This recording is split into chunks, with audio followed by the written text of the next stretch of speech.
And as usual, you guys can tune into the Roll20 for music. Austin already has for the stream, but just if music would affect you guys' experience. Yes, we are audible. Hello, everyone, and welcome back to D&D&D&D&D campaign number 2 of Black Ink and Blue Blood. When we last left off, the party entered into the Saurian Temple of Restraint, managing to trust their instincts and show some restraint, to await for the sunflower blocking the entrance to move naturally beyond the door, allowing them entry. Within the confines of the temple, they have found themselves in a small, muggy, moldy, and incredibly dusty temple, definitely showing the signs of its age since the Inquisition and its lack of use therein.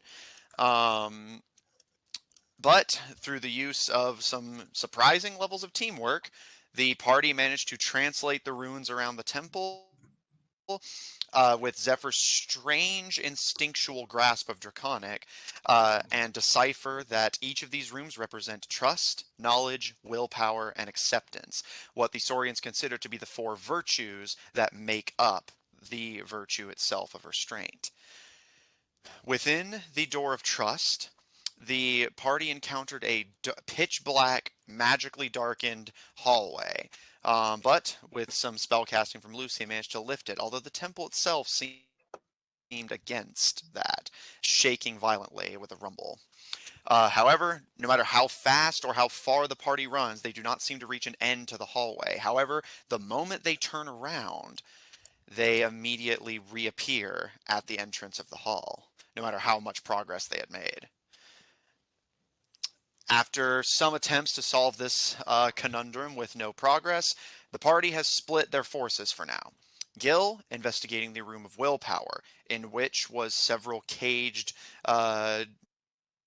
dragon skeletons, who so far have remained skeletons, the only unusual thing found being a strange silver ball nestled in the skeleton of a flying dragon similar to Ruby. In the room of acceptance, Zephyr found a strange clockwork man, speaking in a language that Zephyr couldn't understand, composed of rhythmic whistles. But the creature does seem to understand the common tongue, and seems interested in helping, but Zephyr is unable to decipher their attempts at speech, and has managed to catch Lucian on the way to the room of restraint, room of knowledge, in hopes of Lucian's magic acting as a translator. With that, 3 of the 4 doors have been opened. Caleb is attempting to solve the Room of Trust. Zephyr is intending to recruit Lucian towards investigating acceptance. And Gil, with Raccoon on their back, currently investigates willpower. Caro stands uncertainly in the center of the temple, watching the party dart between doors and rooms. And Neon, you've been taking this all in, and from what I gather, are slowly piecing together what you may have to do. But that being said, if nobody has anything specific, first, Zephyr, you manage to catch Lucian as they're on their way to the Door of Knowledge, catching them just before Lucian goes to open it. Lucian, as you approach the door labeled Knowledge, Zephyr approaches you from across the chamber.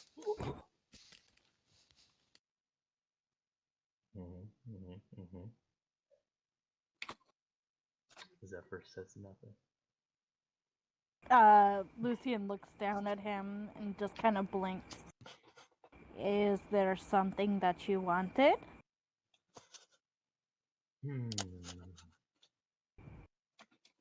It can wait. She kind of like narrows her eyes at him and puts her hands on her hips. You know, we're all in this, we're all in this together. So, like, I can help if you need help. If you need help, Zephyr? Like I said, it can wait. Okay, if that's what you want. And she will go towards the Door of Knowledge. Okay.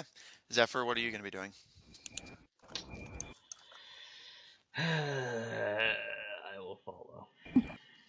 Okay. Neon, you see Zephyr and Lucian heading towards knowledge.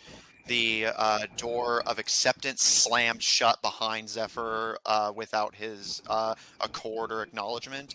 You know Caleb to still be inside the room of trust, and Gil and Raccoon to be inside the room of willpower. What would you like to do? I want to go into the trust room, the trust zone. Okay. The room of trust. Yeah. All right. In that case, we will pick up with you whenever Caleb arrives. Lucian, Zephyr's inquiry for you seeming to be put aside for the time being. You, with a shrug, open up the room of knowledge. The two of you see a small cubicle room in front of you. It's about half the size of the starting chamber. And the doors are covered wall to wall, floor to floor, ceiling to ceiling, in draconic writing. Oh. I will look down to Zephyr. Can you make any of this out? That's a lot of reading there. Gross. Hello. Hello. Hello. Yeah, sorry, I introduced my mom and them to the show Hot Ones. Have y'all have any of y'all seen Hot Ones? Nope. Nope. Never I heard have of it. not. But yeah, You've no never worries. seen it, Jacob? No, I've never heard of it. We can talk about it after the stream. All right. Well, looks like we're still waiting on somebody. No? Keto can't make it this week, so we've already started. All right, so, Zephyr, if you want to attempt to decipher the draconic runes in the Room of Knowledge, make me a just general... Oh, I'll call this an investigation check.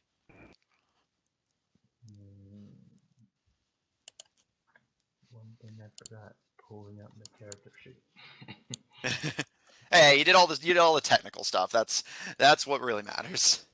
Was there some technical difficulties?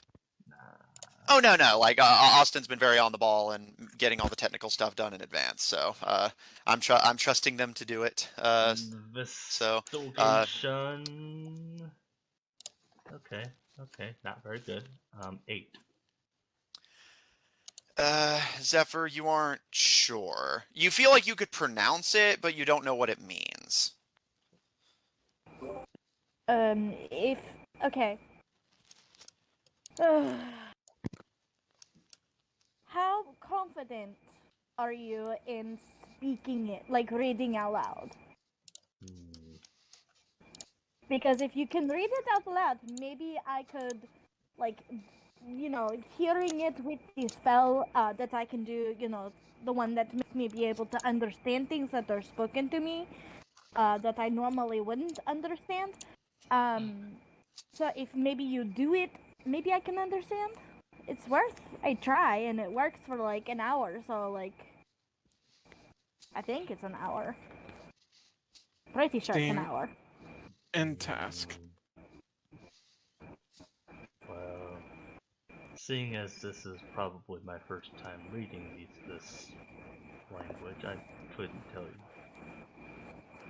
Well, technically it would be like your second or third that I know of at least. Because, like, you read these stuff in there in the beginning. So, I mean, technically it would be like your second or third try. Technically.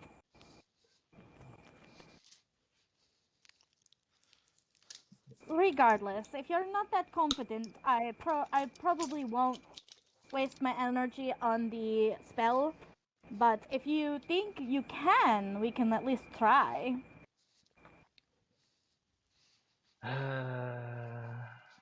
I guess.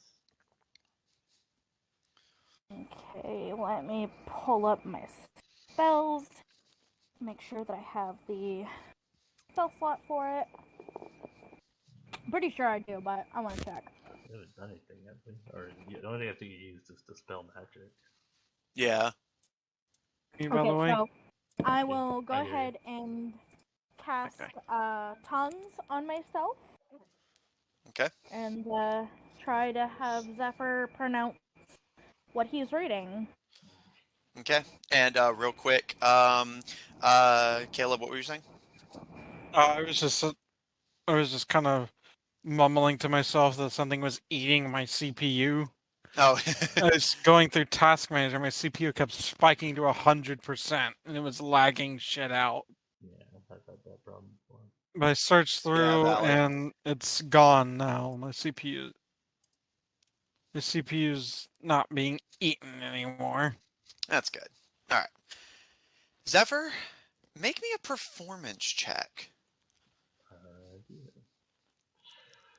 D&D Beyond. D&D Beyond. Alrighty then. What has happened so far, by the way? Dirty 20. Ooh. Oh, no, natural 20. Lucian. Natural 20. Oh, it's not 20. Nice. All right. All right, we'll get to that in just a moment then.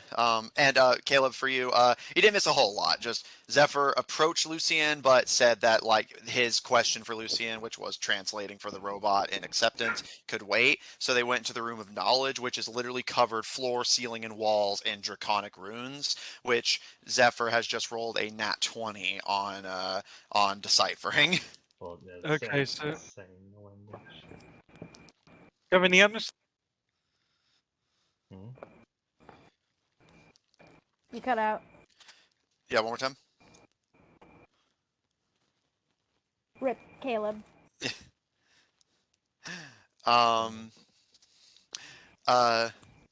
Zephyr kind of squinting a bit. You not really seeing a clear like starting point. You decide to just start with the top left of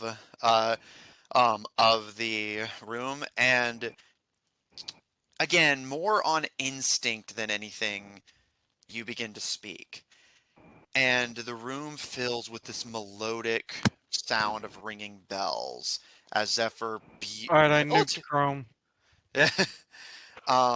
manages to surprisingly beautifully and eloquently speak the song tongue of Draconic. Although the beauty of what that sounds like for you, Lucian, as you have cast tongues to understand it, is somewhat off-put by the strangeness of what he's saying. Abating, Okay.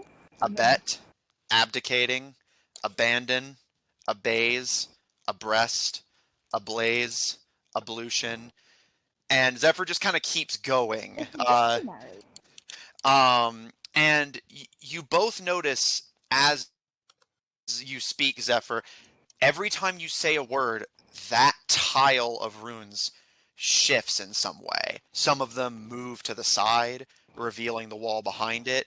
Others rotate in place. And as you go, each rune springs to life and begins to move in tandem with the others. Almost like the best way I can describe it, although your characters would not know the meaning of this, the best way I can describe it is it's like you're watching a Rubik's Cube slowly come to life to solve itself as you speak.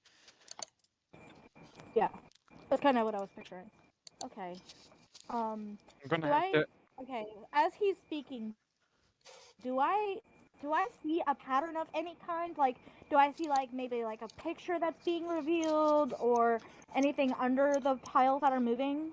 Make a perception check. Okay. As I do that, Lucian is gonna kind of turn to Zephyr.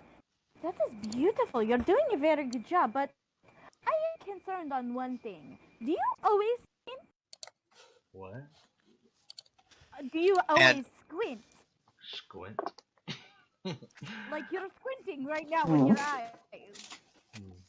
Like, is it hard for you to see, or are you just like, you know, is it an issue? Should we get you glasses? Are you okay? Is he squinting? What? Yeah, basically he had to narrow his eyes to like make out what he was reading, because again, he can't read the language super well. Sorry, she's being a smartass apparently tonight. I'm so sorry. Also, both of you notice something. Zephyr, whenever you pause your reading and look to Lucian confused and say, "What?" the movement in the room stops, and there's this sound of rattling, rapidly shifting stone as all of the letters and runes and shapes immediately return to their starting position that it had been when you first entered the room.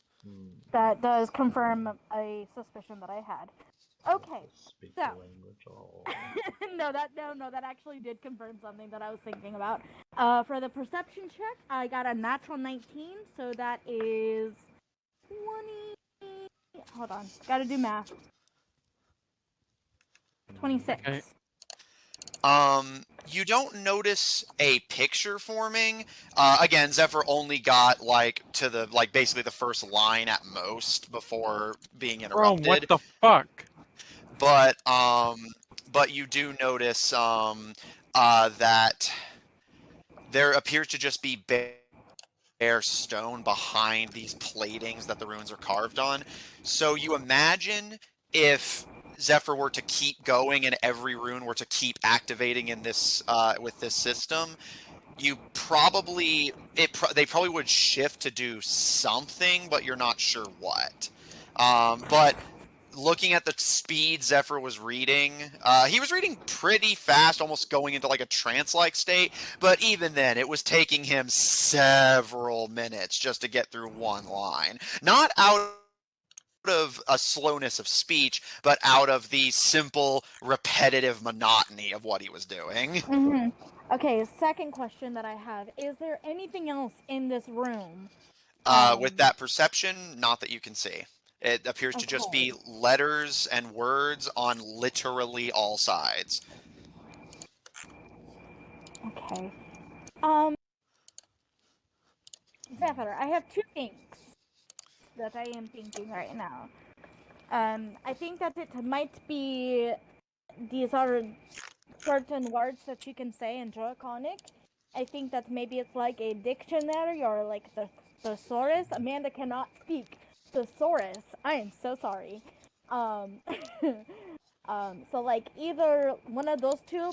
I'm leaning more towards the dictionary. So I'm wondering if we should use words that would pertain to knowledge or pertain to what is the word, restraint. What do you think? I have no clue, so. Well, what was your question? Like, I saw you go into the other room. Yes. Do you think that we should solve this first or that first?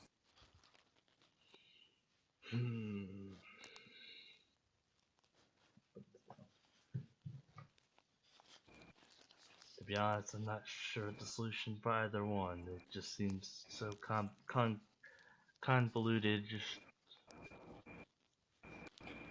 Okay. DM and Lucian's intelligence, because Amanda wouldn't know, but Lucian would know because Lucian is Lucian and I am Amanda. They're smart. Yeah, they're smart and I'm not. Could she figure out what words that she might need to use? Like in a thesaurus, like if you looked up restraint, the words that she would have to have Zephyr find and pronounce. Matthew to use a dictionary. I'm gonna use a dictionary. Hang on. So to clarify what you're asking me if Lucian would know every synonym for the word restraint. Pass that on to Zephyr, who will then attempt to say it in Draconic. I mean, okay, now that I'm looking at the synonym, oh my god, I cannot talk tonight. The synonyms for restraint, there are 2, 4, 6, 8 of them that I can see on thesaurus.com. Not sponsored.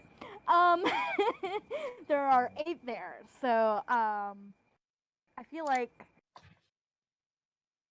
Lucian would know maybe a few of these, but not right off the bat.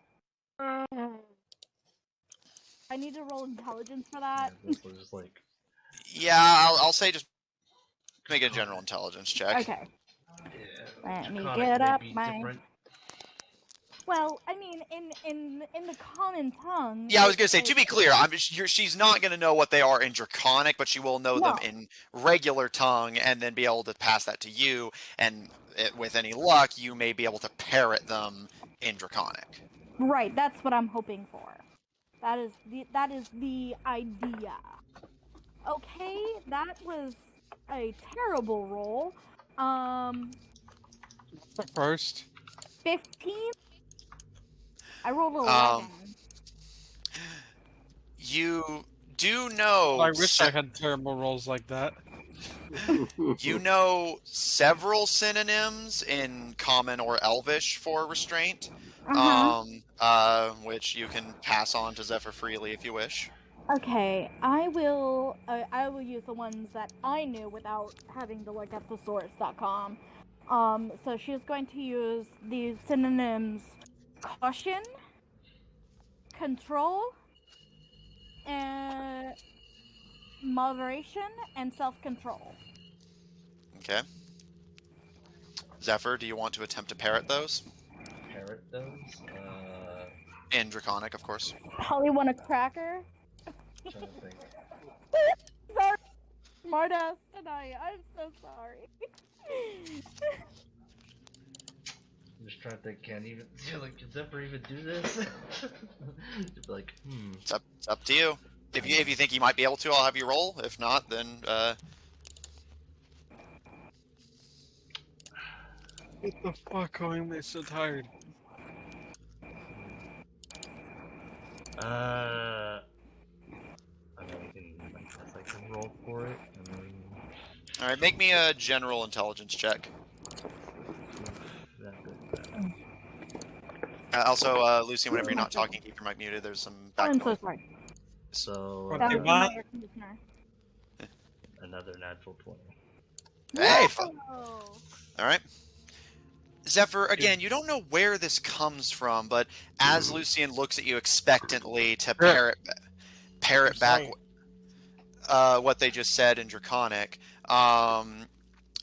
you, again, almost feel yourself entering that trance-like state, and Lucian, Zephyr belts it back to you in fluent and beautiful Draconic. But there's no reaction from the surrounding room.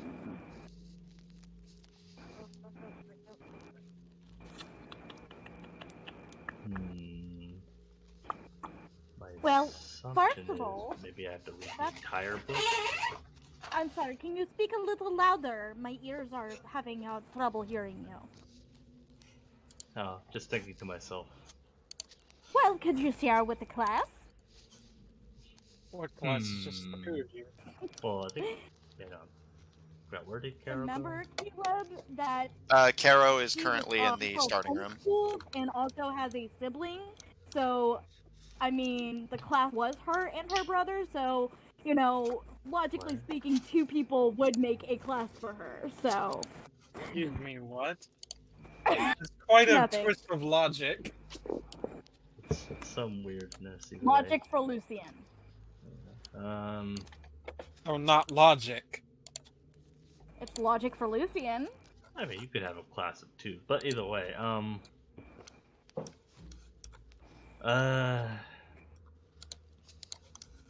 well, I mean, it seemed like if I read the book, if I can even read all of it, but if I read the book, stuff happens. Right. Here's the So- thing. I am concerned because Who's do not clicking? mishear me when I say this. But you're a little slow. And I mean, I'm in no rush, but I've been traveling with you for a little bit of time, and I know how you get. You get very impatient, and I just don't know if you can exercise the patience that it takes to, read this entire fucking room. entire room. I was just gonna read this book. The room is a book. It's a dictionary or something. What? don't we have a book with us, right? What am I reading What? again? I forgot what I was reading. I was just You're, like, you're Yeah, reading you're the reading you're the reading the walls. walls of the room that are all floor, ceiling, and walls covered in draconic ruins. And whenever you started on the top left of the wall directly across from the door, they started shifting. But even if your draconic is perfect, you don't seem to get a reaction unless you start from that area. Yeah. Jacob, all that clicking is coming So, through your like microphone. like Are I you said, good? I have the patience for it. I could probably sit here and listen to that beautiful singing all day. That is fine. But here's the thing, I don't think that you are patient. Oh, yep.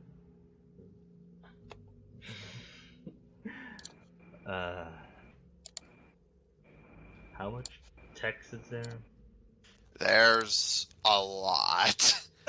The problem is also this.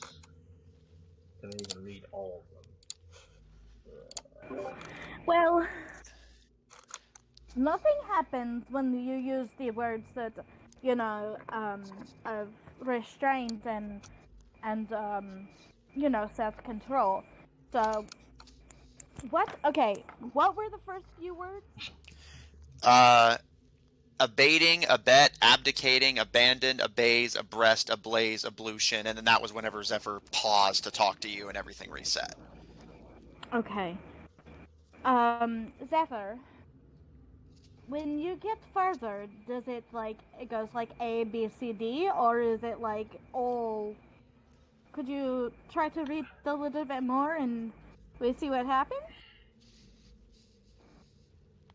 I guess I could try to read more, but And I'm gonna be generous, and you rolled 2 nat 20s in a row with your draconic today. You start back from the beginning, and between having already read these words and going back into that sort of trance, you're able to go fluidly. And Lucian, you sit and watch as Zephyr recites the dictionary in draconic. Yeah. Yeah. Lucian would know it's a dictionary Take a because, lot of like patience. me, she memorized the dictionary because I did that. So. Zephyr's in a trance, though. You know, he's not really thinking too much. He's just going with the flow. As he recites the dictionary, do they move in a specific pattern, or do they Every reveal time he anything says other a than word, wall? as he says a word and moves to the next one, that tile begins to move. But anytime they move away, it appears to just be more stone wall. But who knows what could happen if the entire room was to start moving? Okay, here's my second question. As it moves, does it light up or does it just move? Nope, just moving. You can hear like mechanisms kicking into gear to move the tiles around. Okay.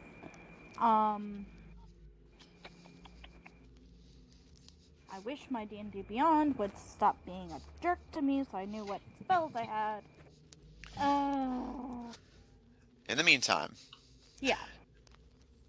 Neon, you said you were going to enter the trust hallway again?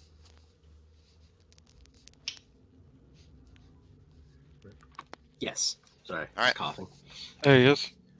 Caleb, as you're continuing your trek down the room of trust, seeing if you can't prove your theory on how to solve it holds any merit, you hear the pitter-patter of fuzzy footsteps behind you and see Neon approaching you.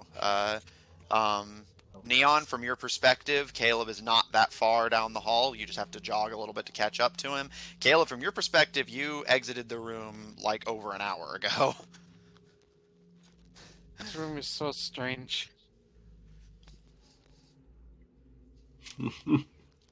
I've been walking for almost an hour, and it took you like 5 minutes to catch up to me. Well, I'm a fast runner.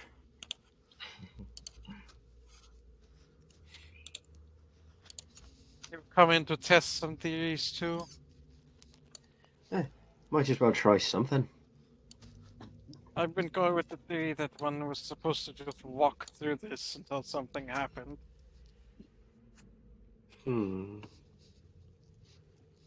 Basically having the patience to just see it through, or I guess as originally designed, not see it through. Just trust that if you keep going, it'll be the right path. Sounds like a sound line of logic. I'm going to be quite honest with you. That was also my idea.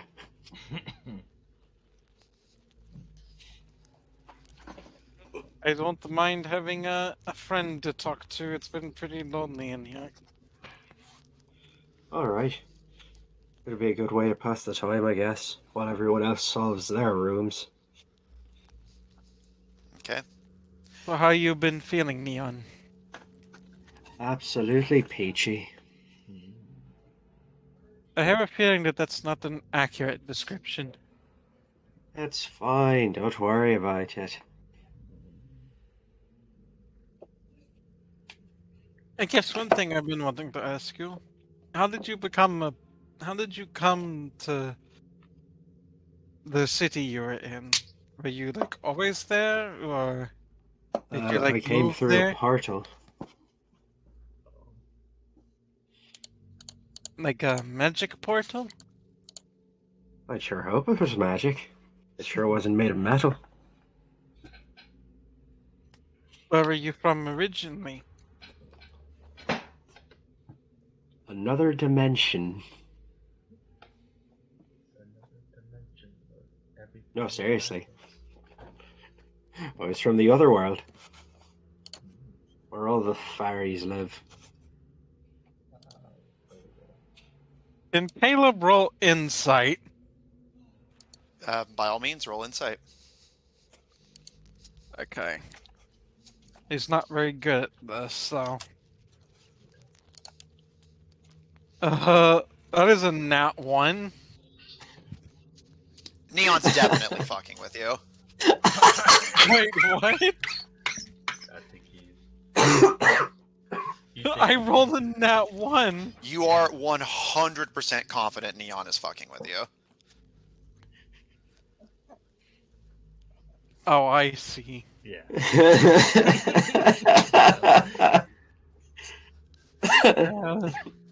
Okay. Well, what gave you the idea to become a peacekeeper? The fact that I'd been killing people for years and I didn't like it anymore. So they just let you join them? Yeah. I went through training. And I also showed up with a giant fuck-all mech that I'd built myself. And offered its services. That is my experience of law enforcement. They hate criminals until they have a use to them. Fair enough, I say. Use all the resources at your disposal. As you can imagine where I'm from, we know quite a lot about the various forms of law enforcement across this continent. Is that right? You're from a military dictatorship. Completely, yes.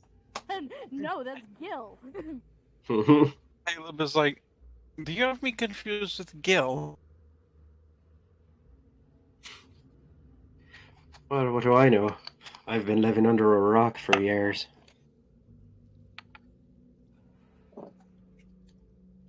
The kingdom that I'm from is basically just a bunch of bandits who decided, hey, we're going to claim this land. And then we're going to raid everybody around it. That sounds like a great place to live. Not as bad as you think, after a few generations of living like that. To be quite honest, I'm surprised it lasted that long.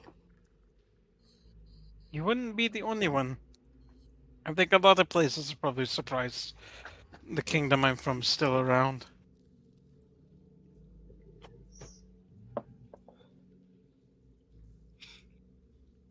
This world is very strange. It is. Yes, I am. Matthew. What's up? Is the current king is the current king like the only king Tebedra's ever had? Yep.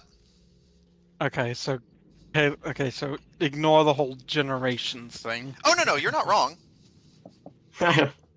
He's just real fucking old. He's just absolutely decrepit. I mean, you remember, he's like a tiny, frail dude. Like, yeah, he's... I thought he was tiny remember because the he's a first gnome. time we met him, I wrote adorable, so you know. Yeah, and yeah, but even then, being a gnome means he can also live a lot longer than the average person. So yeah, Tebedra's been around for a while, but yes, he By is the first human king. standards, it's been generations. Yes, but yes, King Tebedra is the first in the Tebedra royal line.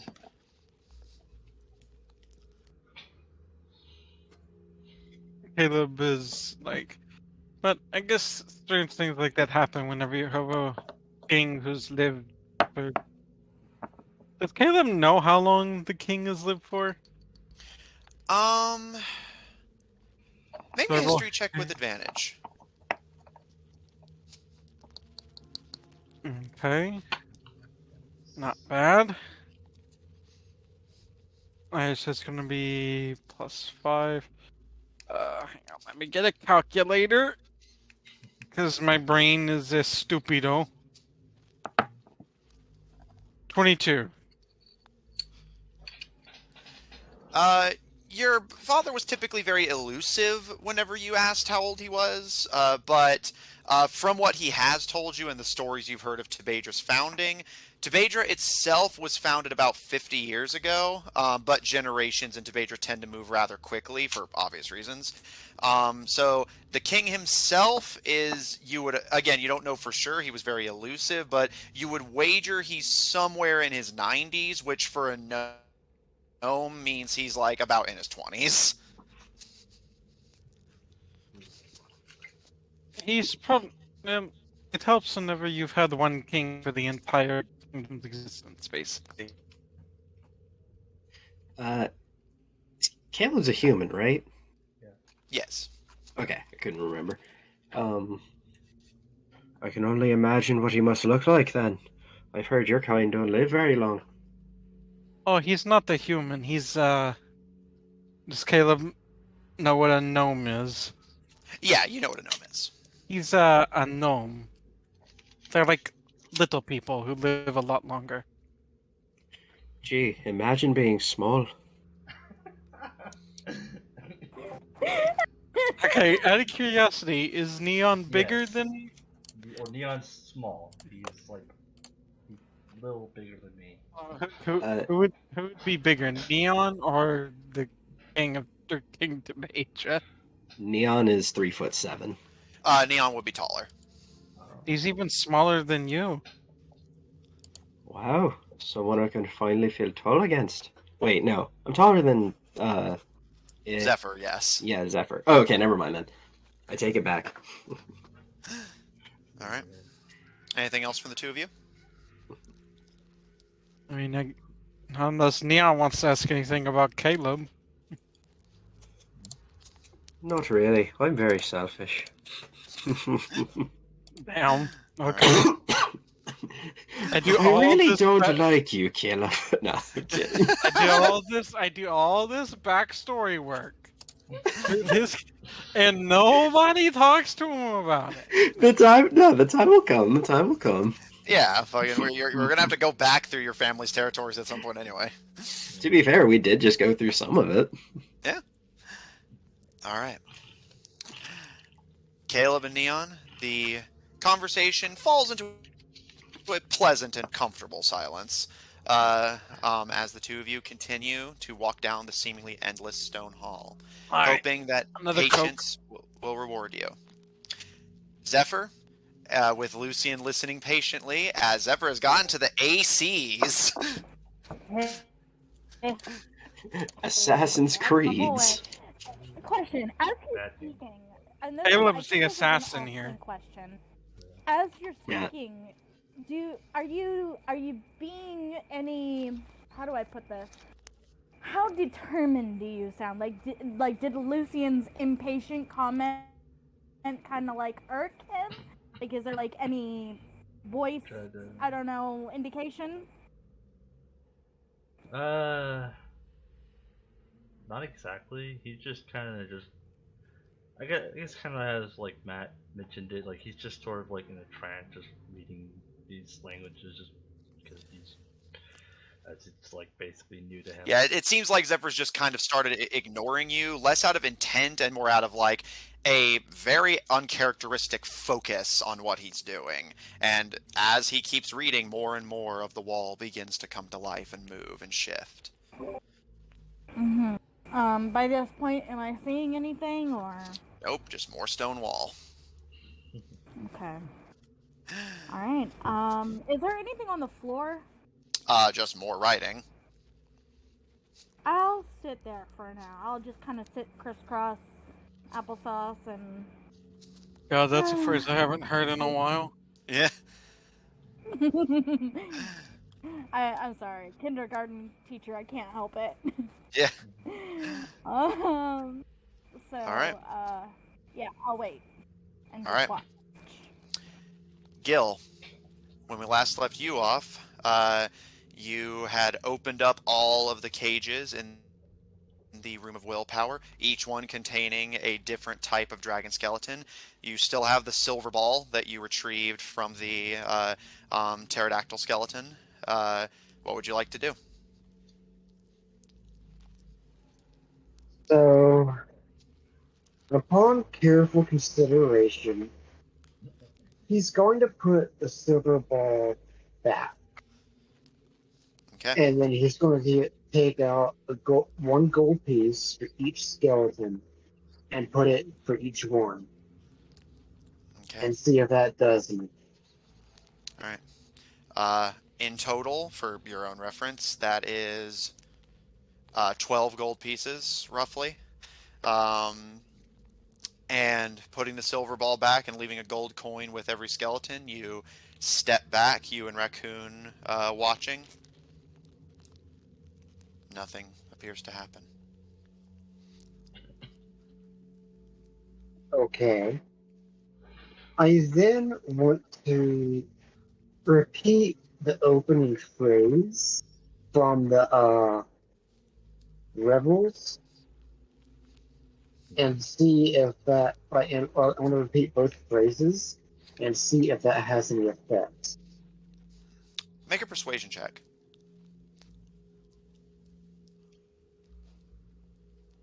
Sure.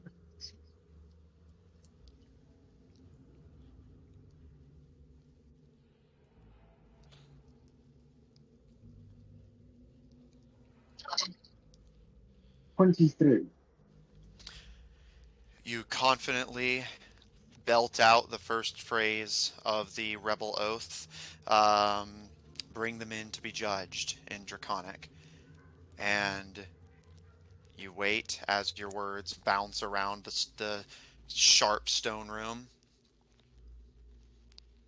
Nothing happens.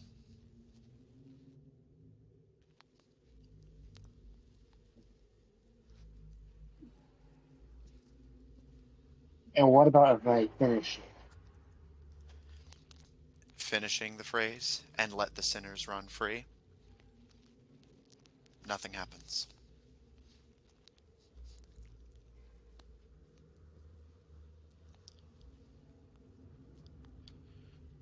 And it's just a skeleton, and a silver ball plus gold I put down.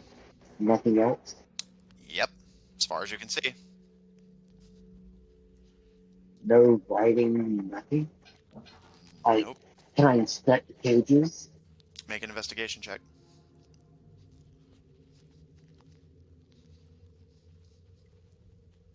18.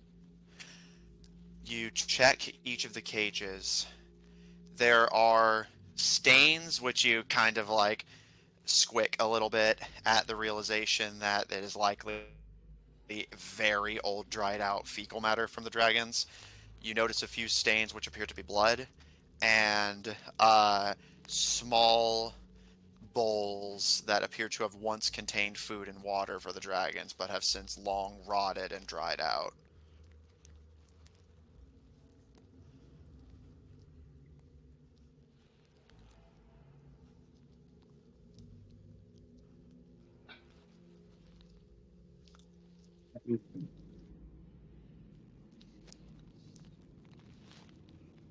This just doesn't make any sense.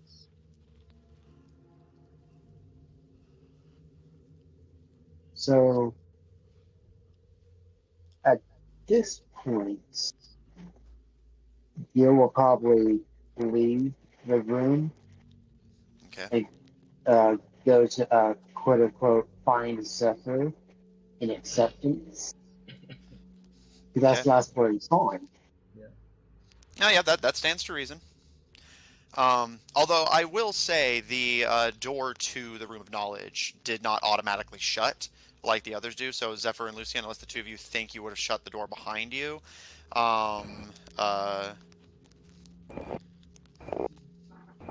Probably not. I wouldn't know. Probably not. Zephyr? No, probably not. Okay. Gil, as soon as you leave the Room of Willpower and the door, more out of, like, age and weatheredness than anything, begins to slowly creak shut. You actually already see Zephyr with Lucian sitting crisscross on the floor, reading something on the wall in Draconic, although it sounds beautiful from the kind of general tone and repetitiveness. It sounds like whatever it is very boring if you know what he's actually saying. But because it's Draconic, it just sounds like beautiful music. Well, I was still having a good time. Do I see Gil? Yeah, I mean, yeah, it's not like he's hiding. You see Gil exit I'll the kind Room of- of Willpower. I'll give him a wave. What are you doing? I can't figure out that room for nothing. It doesn't make any sense.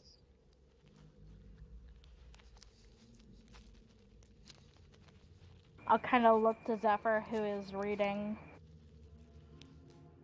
Okay. Zephyr, don't stop reading. I He will proceeds be to right stop back. reading. God damn it! Do you actually? Don't distract him! I was like, I'm thinking, like, man, he's not even paying attention to y'all, like, mostly, but then, like, Okay. Okay, Yeah, so- she'll just be like, don't stop reading, I will be right back. Okay, Zephyr, do you Well, continue good without afternoon. interruption? I mean,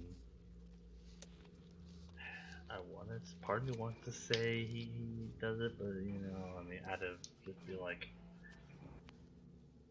I'll just state that he didn't hear Lucy at all. Okay.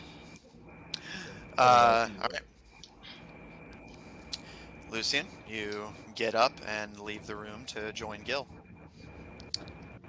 Alright. What doesn't make sense? Well, for one, there's a bunch of dead dragons in caves. So that doesn't make any sense at all. Show me. I will take her to the room. Alright. Lucian, Gil takes you into a room full of, the stone is not smooth cut here like it is in the rest of the temple. It is sharp, and you imagine that if you were to touch it with your bare skin, it would likely scrape and cause you to bleed. And indeed, in several rusty cages that now stand wide open, you see several dragon skeletons of all shapes and sizes, each of which currently has a gold coin laying at its skull. Question. The dragon that's on top of the hourglass. Do I see any dragons in this room that has its likeness? Make an investigation check. And also, for clarification, it is not on top of the hourglass, it's in just the back of the chamber on an elevated platform. Okay, sorry, I thought it was on top of the thing. No worries, just clarifying. Okay. Investigation. Can somebody tell me what my plus is? Zephyr? D&D Beyond is still not waiting for me. Investigation +4. So, 18. Looking around, you do see a dragon skeleton that has a similar body plan, although it seems to lack the distinctive fin on the back. Okay. Caro and bring Caro into the room. Alright. And show Caro the dragon that looks like the dragon in there. And ask Caro if it is the same dragon or is it somebody is it the dragon that's related to that dragon? Because they have similarities, but this one doesn't have the dorsal fin. Carol kind of tilts their head, entering in the room with their ever-present yes. And they curiously look over the skeleton, kind of leaning in but not quite touching it, seeming out of a sense of respect. And after a moment, they shake their head and look back to you. No, it is not the same. The back fin would have been preserved in the bones, and its skull is a lot wider. I kind of had the feeling that you were going to say that the fins would have bones in them, kind of like how we have small bones in our bodies. Well, at least human-like creatures. I don't know much about frogs, at least until I read your book. Anyway, We have bones. She kind of stops. She stops full on and just looks at Caro yes, obviously you have bones, but I don't. Never mind. You know what? Never mind. Never mind. The point is, I think that dragon out there, it has something to do with whatever is in this room, because this is the willpower room, right? Yeah. So, you said that the walls were... Okay, are they pointed outwards, or are they, jagged? They're just jagged. It seems like the stone in here just wasn't smoothed like the rest of the cavern was. Mm-hmm. Also, unrelated side note, I just got a DM from Caro's player saying I approve of this Caro impression. So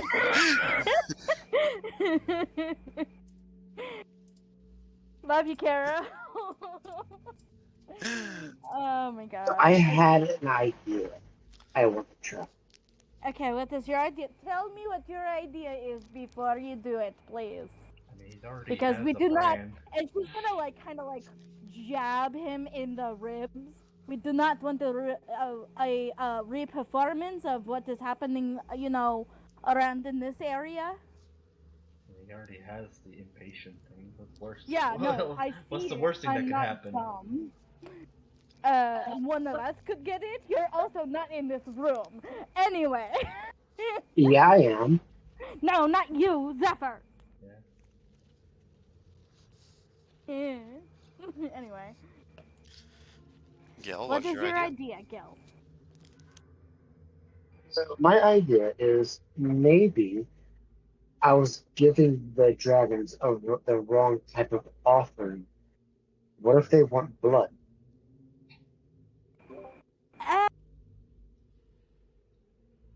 I kind of looked to Caro. Caro just kind of gives a bit of a shrug. If I'm wrong, Caro, but most of these dragons in this room are herbivores, correct? Some of No. them. This one, then Wait. she points to the one that resembles Ruby. This one eats fish, from what Gil said, yes? Yep. But fish have Okay. blood too. But I do not Okay. think skeletons would want food. I also don't think that. However,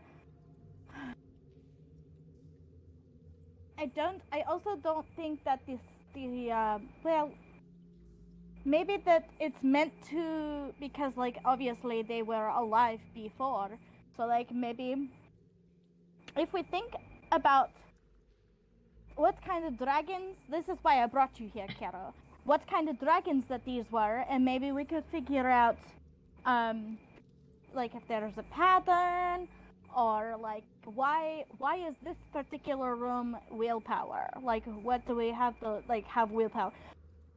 Question, while I'm on that train of thought, what did the little the thing on the ground say about the willpower? Because Lucian would remember. To wait for the reward to come. Wait for the reward to come.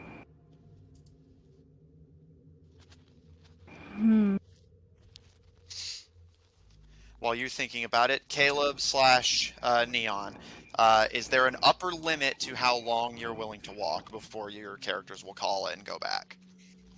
Caleb is pretty much going to walk until he can't walk anymore, and then he'll rest and try and think of a new solution. Okay. Yeah, that's basically what I was gonna say too. All right. Zephyr, is there any particular reason that you would stop reading unless forced? I guess if something kind of like snaps him out of the trance or anything, like as he just is just reading off this stuff, he's not really thinking too much at all. So, but if something like distracts him, basically, then yeah. Okay. Okay. In that case, Lucian, Gil, with Raccoon and Caro in tow, please proceed. So while Lucian's thinking, Gil has a harmless idea as well. As far as you know. To you. It is completely harmless. He won't even have to really do anything. You also thought that attacking the Harmless. fucking... Yeah, you thought that was harmless. You also thought that attacking the fence back in Edict was harmless. Nothing is harmless when it comes to you. He's going to close his eyes and will the power of life into the skeletons. He's just going he's using the thought of willpower. He's using the thought of willpower to see if if the skeletons would do anything. Gil, make an Arcana check. Mm-hmm. I will them to life. You are now alive. Man, who needs clerics? I know, right? Yeah, who is a cleric who literally spent half their life doing such things? That is a dirty 20. Lucian, you, Caro, and Raccoon watch as Gil intently focuses. They squint, their face crunches up. I'm gonna stop you there, DM. Lucian is gonna kind of like put her hand on his shoulder and just kind of give it a squeeze. Do you have to go to the bathroom? Wow. No, I'm concentrating. Leave me alone. Don't. I'm gonna try to say this without laughing. Don't strain yourself. That looks like it hurts.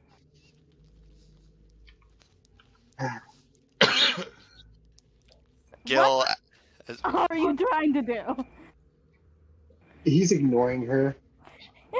all right, Gil, as you put Lucian's voice out of your mind and attempt to focus, you do not suddenly gain the power of necromancy, and the skeletons remain fucking skeletons. Yo, what the fuck are you doing? I'm gonna like shake him now. What are you doing? I thought maybe if we exercise the willpower, the skeletons might do something. On Lucian's face Nah, this is how you is become. just pure and utter. Can he be any more stupid? Look. And then, because her hands are still on him, she's gonna just dig her nails into him and do not, under any circumstance, can you mute yourself, Jeremy? Do not, under any circumstance, try to revive one of these dragons. ever. Do you understand? And why not? Listen, my dad, his research, he considered doing that. But the problem is, if it were possible, which I don't think it is, even if it were possible, I'm trying to find my notes because I fucking wrote it down. Hang on. There will be severe consequences. We don't know what kind of mutations that it could appear. We don't know enough about it.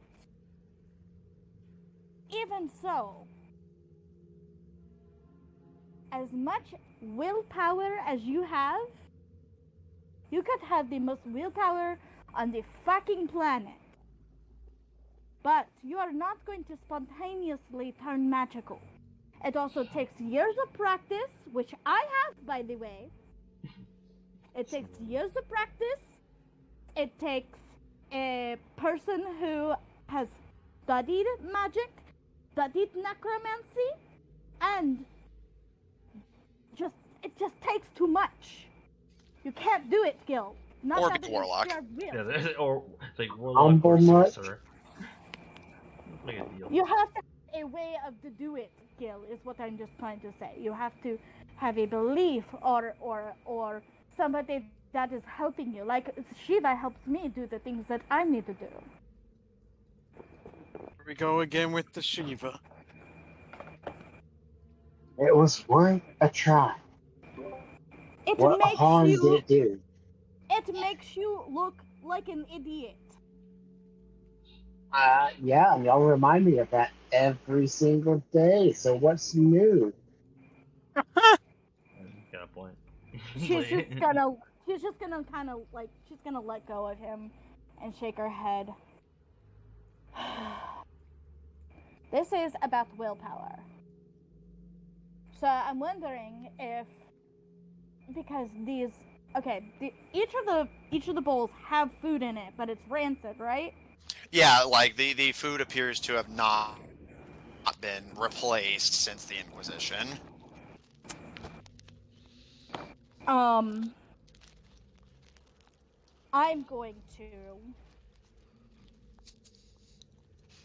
gonna take my backpack and I'm gonna take all of my rations out. And I'm gonna go to each dragon and I'm gonna put in a little bit of rations in each bowl. Okay, are you gonna clear the rancid food out first, or just dump it Yes. in? Yeah. Okay.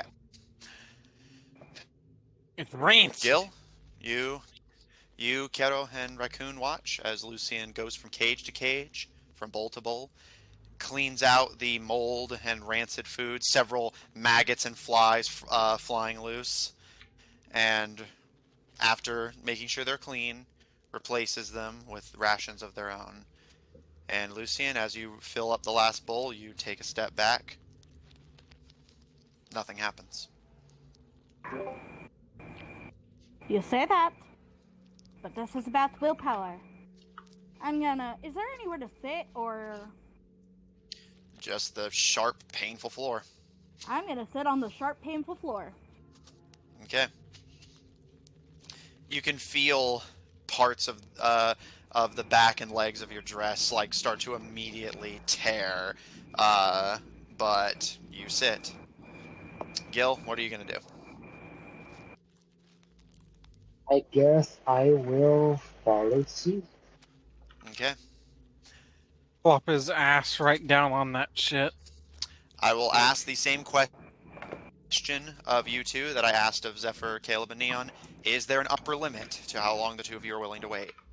I'm going to go ahead and I'm gonna meditate a short rest, so about an hour. Okay. And will you stop Isn't and that try a short rest? Is it Yeah, an hour? an hour, yeah. An hour. Yeah, so I'm gonna take a short rest and wait an hour. Okay, so but is an hour the upper limit? I I'm gonna say no, but I'm just gonna go ahead and do the short rest for an hour. Okay, I would which say you can do. no more than 1:45, like an hour 45, almost 2. Okay. An hour passes. An hour and a half. Caleb and Neon, the hallway around you has not changed and continues to go on seemingly endlessly. Zephyr, you continue to read. You are actually starting to make progress now, and you are starting to see something. The tiles begin to shift more sharply and abruptly the further along you get. And you do notice that occasionally, once you hit about the 4th line of text, the tiles moving is starting to reveal the very outskirts of what appears to be a doorway, although it appears very high up. Although, of course, with your spider climb shoes, you think you could reach it, although it has yet to reveal enough of it to where you could squeeze through. But there appears to be a door, or rather an entryway of some kind on the opposite side of the room that your reading of the Draconic Dictionary is slowly revealing. Yeah, problem is if I stop reading, I'm most likely just gonna revert back to normal. So I have to read all the way through. Lucian and Gil, the two of you wait an hour. Finally, it's been an hour and 45 minutes with no change in any of the 3 rooms. Lucian and Gil, you both get a short rest. What would you like to do as you approach the end of the time you said you were willing to wait? Well, let's go check up on Zephyr. See how that's going at least.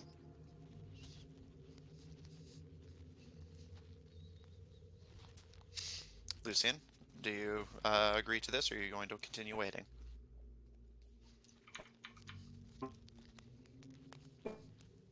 You're muted.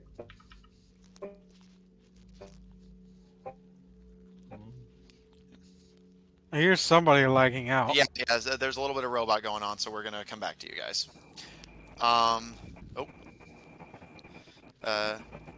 Hello? You're stuttering something fierce. Plug in more I'm so potatoes to sorry. the router.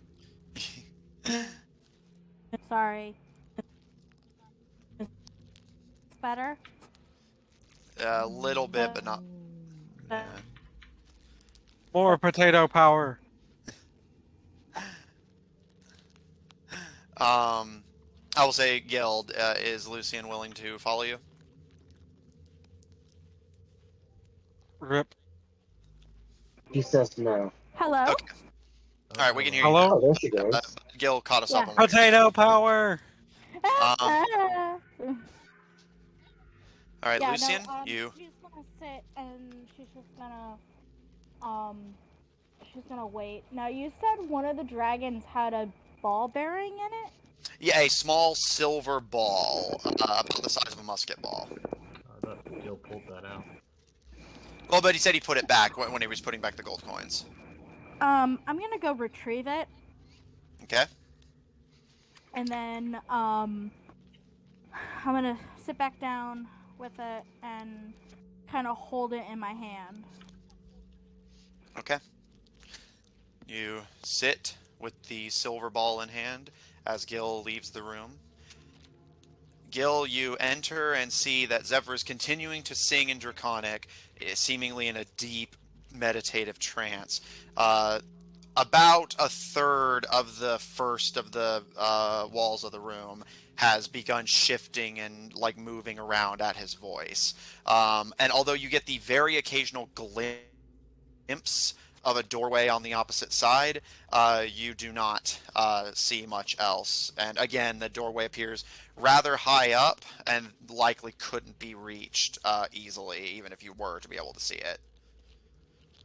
So with the doorway, like, is there an actual, like, shut door, or is it just an opening?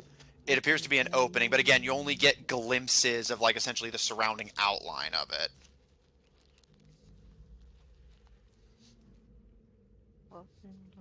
I want to check something with one of my spells real quick.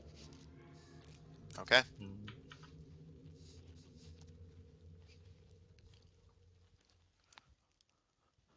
Okay,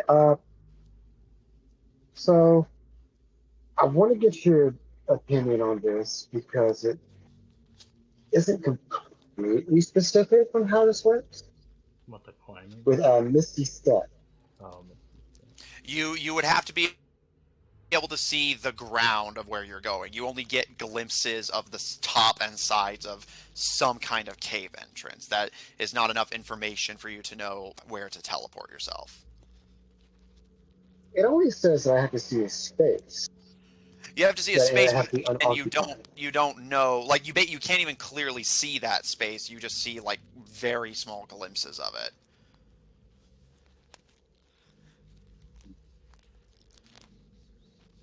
Oh well, it's worth an idea.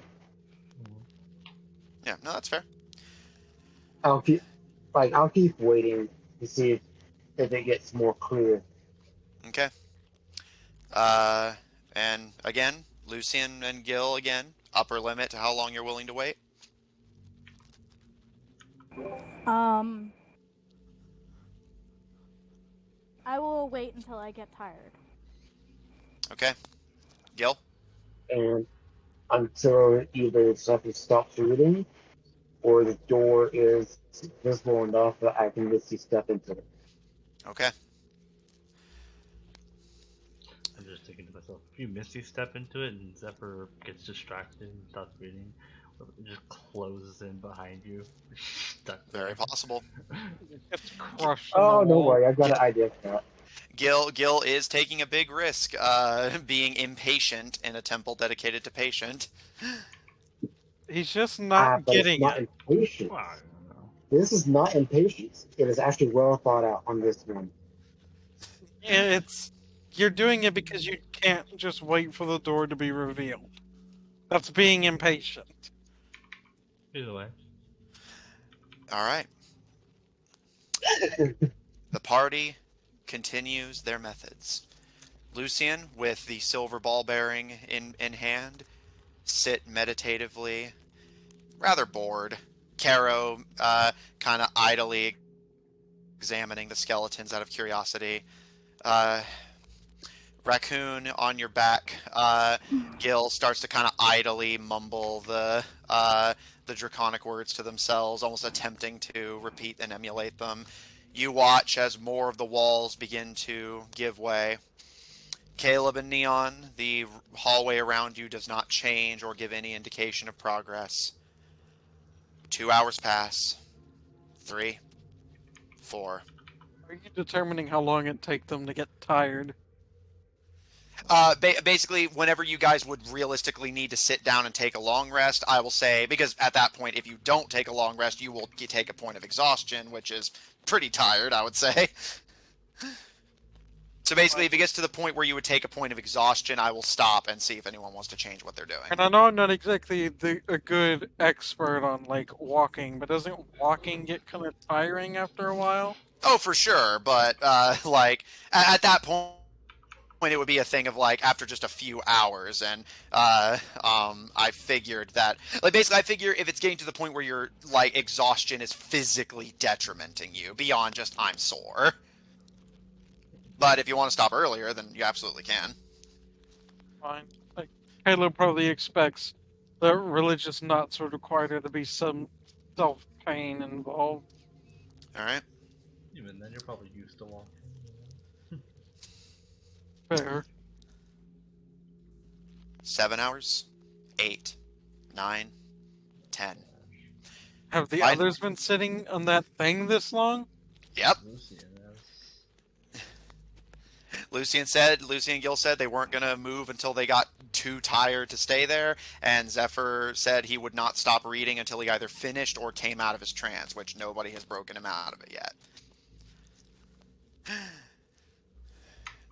Doing some quick math in my head here.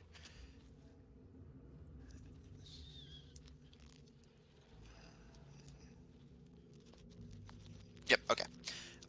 Zephyr, by this point, you have finished the first wall and have started about halfway on the wall to the right.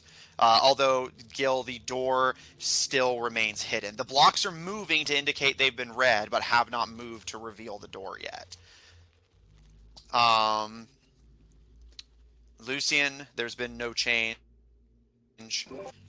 Caleb and Neon, there's been no change.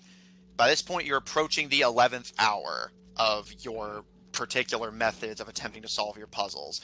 While Zephyr is clearly making progress, he still has a bit of a ways to go. Although Zephyr does appear to be slowly picking up speed the deeper he is in his trance, he continues to speak clearly and with good cadence. By the time the 11th hour rolls around, he's about finished with the second wall and is about to start on another. By this point, you guys can keep going, but you will take a point of exhaustion if you do not sleep. Do any of you want to change what you're doing? Caleb and Neon, you've been walking for 11 straight hours and have not encountered any of immediate sign of progress. I think Caleb is just going to nearly collapse at that point. All right, Neon, we'll take Caleb. a break. All right, I'm officially stumped. Time for intelligence. Neon, do you have any potential clues as to how to solve this puzzle? Basically, like, one last chance to solve it organically before it comes down to rolls. I'm kind of stumped too. All I right. also don't have the context of the last session, so. Well, there's not a whole lot you missing. All right, sure. Caleb, roll intelligence. Just a flat roll? Yeah. Alright, I'm going to use inspiration because that was a shitty roll. Go for it. Oh, no. Fuck. I dropped my dice. And it's very dark in my room. Where's my phone? Fuck, I don't know where my phone is. There's my phone. Alright, flashlight. You like this, ladies and gentlemen? Is this the content you came for? Quality content. Ugh, alright, let's try that again. I was like starting to roll my dice, but it flew up out of my hand. Okay. That's gonna be 17 in total. Caleb, as Neon stops and seems ready to continue, but just take a break for now and possibly pick back up after you've had some sleep and rest, the thought occurs to you. It's odd that this room seems designed to where you make no progress going forward, but progress going backwards. The fact that no matter how far you go, you don't seem to get any further, yet the moment you turn back, you're right back at the start. So walk backwards. Well, after 11 hours of walking, nothing seems to have been different, yet no matter how far you go, walking backwards seems to at least get you somewhere. Okay, well Caleb's got to rest first. His little feetsies are hurting. Alright. Two of you set up a small little personal encampment. A day of rations and water from each of you, if you don't have any method of supplying them to yourself. And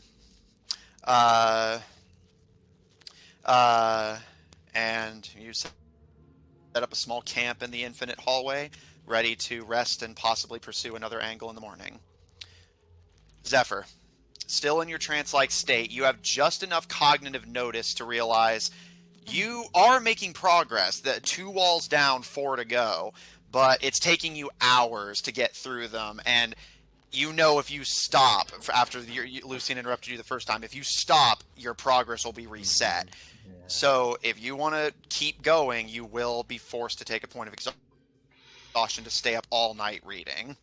I don't want to be here longer than I have to, so I guess I'm gonna be exhausted for a bit. Alright. He just keeps reciting the words in his trance-like state. Yeah. He basically takes just enough of a cognitive moment to debate if he wants to stop, realizing that it'll just make this take longer, and keeps going, showing true perseverance. Gil, He just wants out of here. are you just going to sleep in here or move to another room? Well, he's an elf. He doesn't sleep. Well, they do have to Just sleep move. eventually. They just sleep shorter. Yeah. But yeah, Gil, do you want to just stay here, or again, if you don't sleep, you're going to take a point of exhaustion at this point. It's a war So I will force, take don't the sleep. point of exhaustion, and he wants to go check out acceptance because he's decided that he's not going to be impatient with that door and risk distracting Zephyr. So Okay. he's going to go check out acceptance. Okay.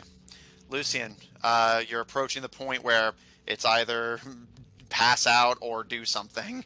Do you want to just sleep where you are, or try something? Could I also roll intelligence? Because I'm stumped. Go ahead and roll intelligence. Okay. I think it's a +4, right? I'm just trying to think, man. If he didn't have, if I Oof. couldn't reach I'm gonna use Chronic- my inspiration because I just rolled a natural 4, so I'm gonna use my inspiration. Oh, that's much better. It's +4, right? like intelligence. Yeah. So, yeah, intelligence is your investigation because you didn't have any. You didn't have any modifiers, so yeah, +4. Filthy 20. All right. With an awful swampy 20. Swampies. That's a swamp ass. The only unusual thing you found in this room is the silver ball. And you kind of stare at the skeleton you and Gil pulled it from, and a thought suddenly clicks into place in your increasingly exhausted and sleepy and bored brain. The Saurians would never willingly slaughter the beast that they consider the incarnate spirits of their ancestors. And the thought occurs to you that you've seen Gil feeding his pet pteranodon, the dragon that skeleton oh so resembles this one. And several thoughts begin to click into place in your brain. They eat fish, and there are several species of modern waterfowl that are capable, in fact, most bird species in general are capable of this, of swallowing something and then spitting it back up at will. And the thought turns to the silver ball in your hands that Gil found in the skeleton's stomach. And looking around at the bones of all of these dragons, you can't help but picture someone being put in this room of caged and feral animals and told to gain their trust one by one until the correct one offered up the key.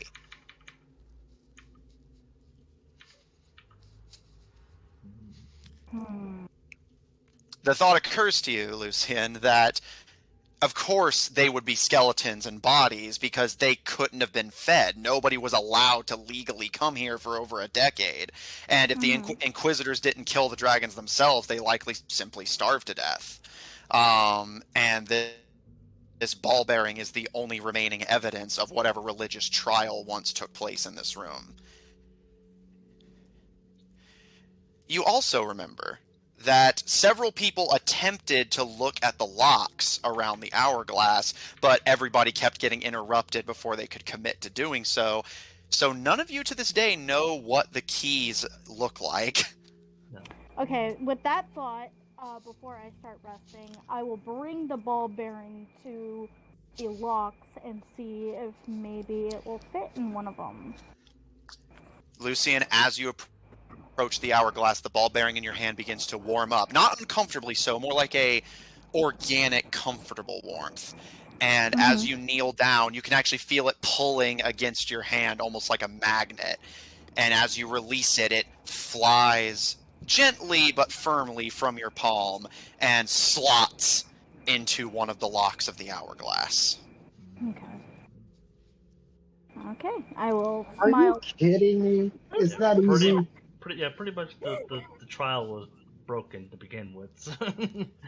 Yeah, remember how the hint I gave you guys at the end of last session was remember that this temple's been abandoned for a decade, so some shit probably isn't working like it's supposed to?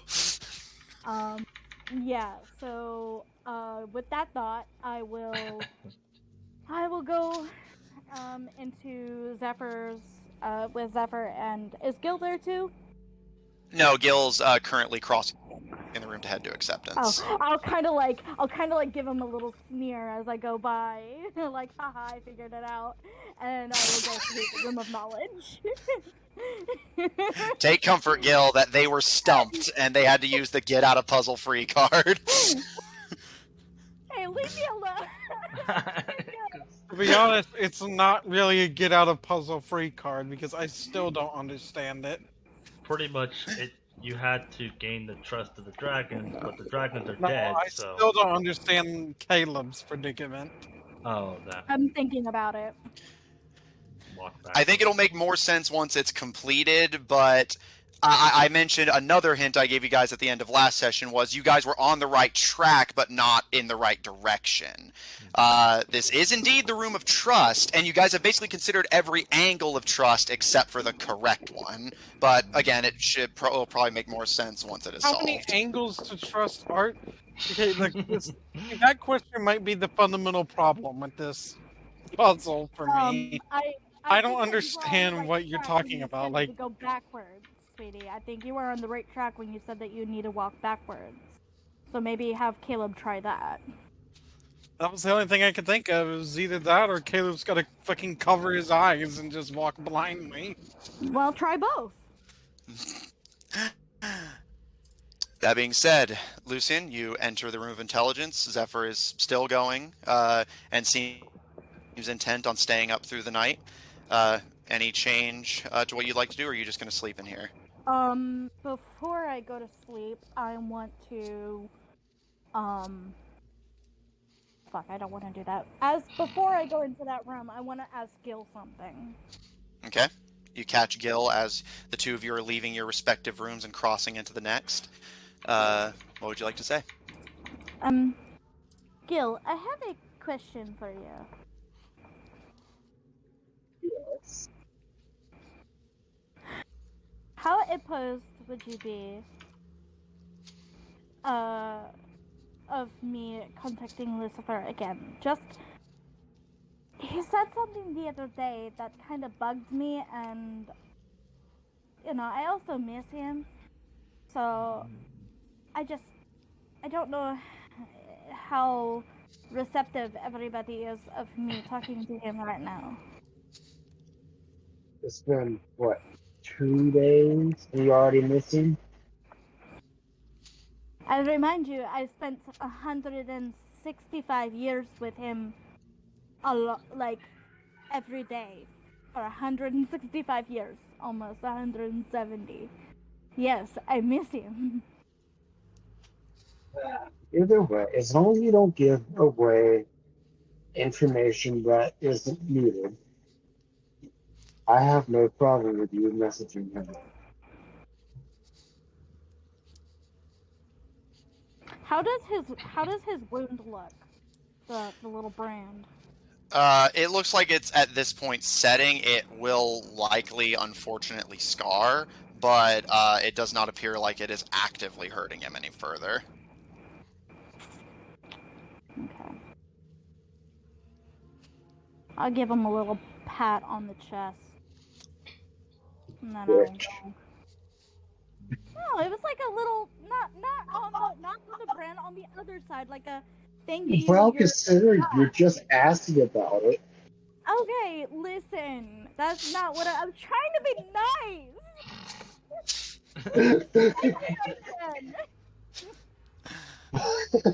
Alright. Lucian, you enter the room of knowledge and start bedding down in preparation for sleep. Gil, you open... Before she heads in there, I'll say, Lucian, don't sleep in there. If you're on the floor when he's got to that point where he needs to read, you'll just be in the way. No, you're right. I'll go in the other room, and I'll invite Caro to join me, because I do want to. I want Caro to be there when I do message Lucifer, which I do want to do before I go to bed. Okay, we'll come back to you then. Yeah.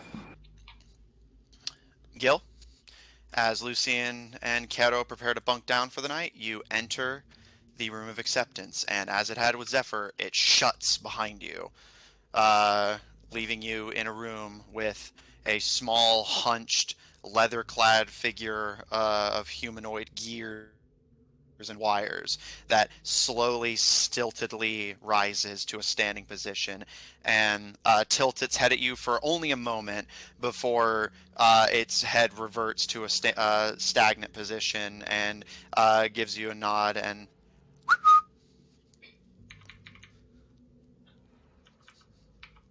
Intelligent thing, aren't you? what did Gil say? Intelligent thing, aren't you? It gives a salute.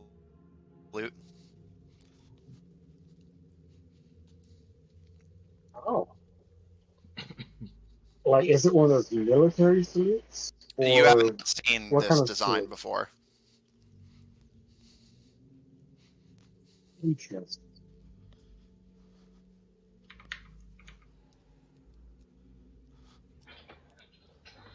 What else is it doing? It's just standing. The gears occasionally tick and whir and spin, but the robot just stares at you. I'm looking for a key to the chain outside. It gives a nod. Can you show me where it's at?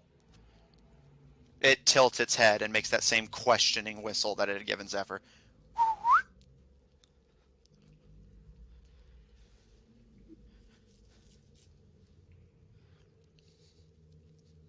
Can I give the finishing phrase to the rebels? Wording and all? You recite the second part of the phrase in Draconic, and its head kind of jerks a little bit, and it gives another salute, but does not do anything different beyond that. Hmm.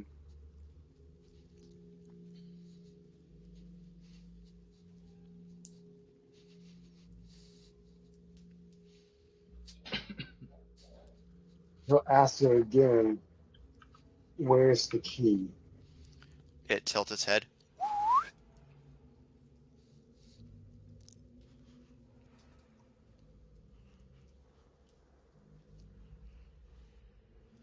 It seems to understand what you mean, but it seems like it's asking a question that you can't understand. Gee, if only there was somebody who could help. I love the idea. You're going to sleep. Everyone in the smartass. party's going to attempt to do this He's not themselves, asleep. and like Lucian's never going to be allowed in this room. Yeah.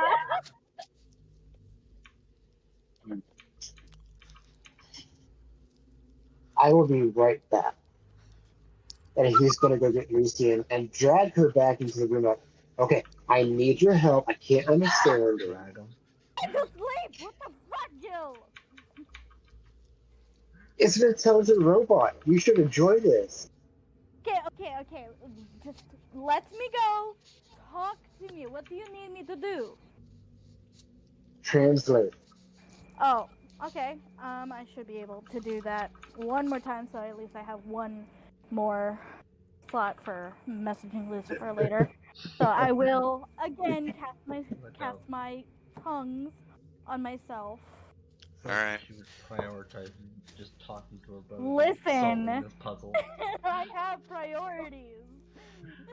I get that. Lucian, priorities. as you and Gil enter, the door slams shut behind you, and the clockwork figure rises from their slumped position once again, and they tilt their head at you and give a wave.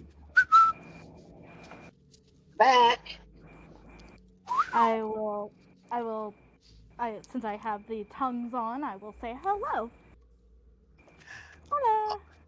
All right. And because it had spoken, it tilts its head to you as you say hello and responds. Hello!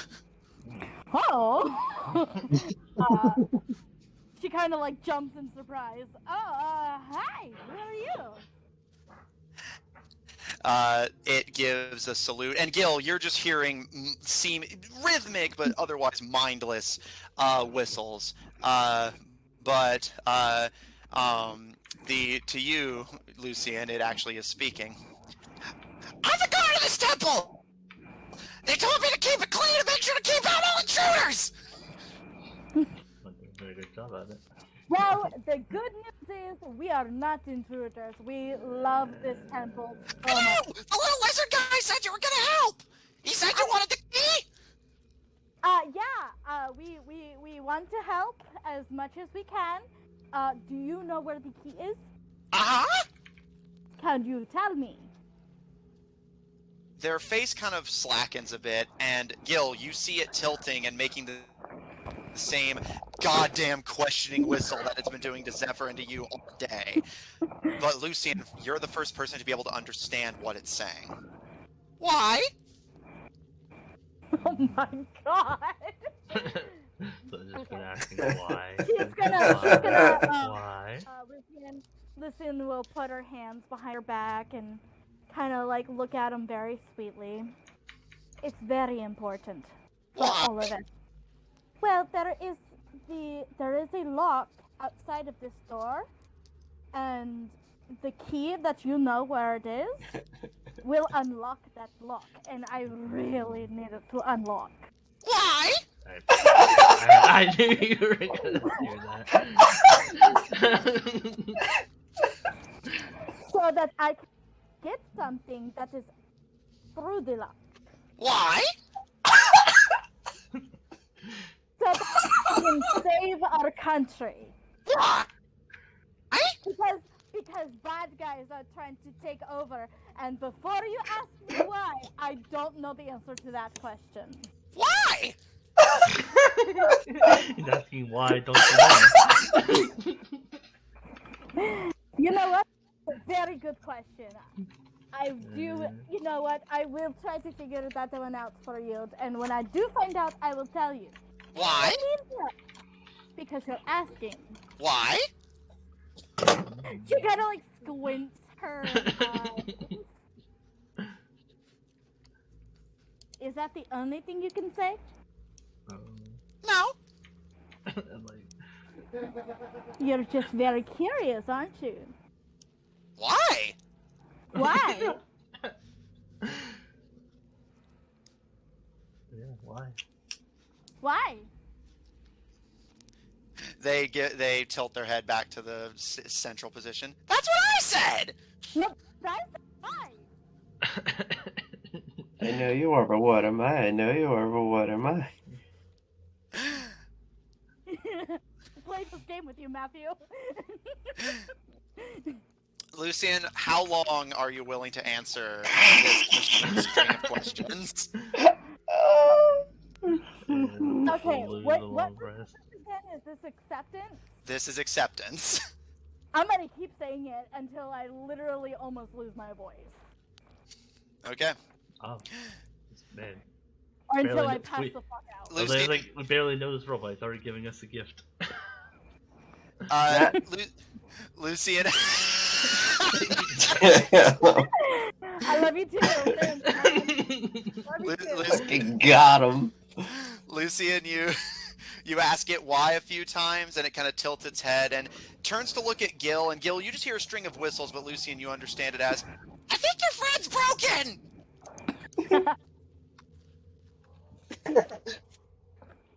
What he say? Look at him and say, why? Oh no, it's spreading. Oh no. What did he do to you? Did you break her? He puts up his hands and shakes his head. I was just asking a few questions. I was curious. Why?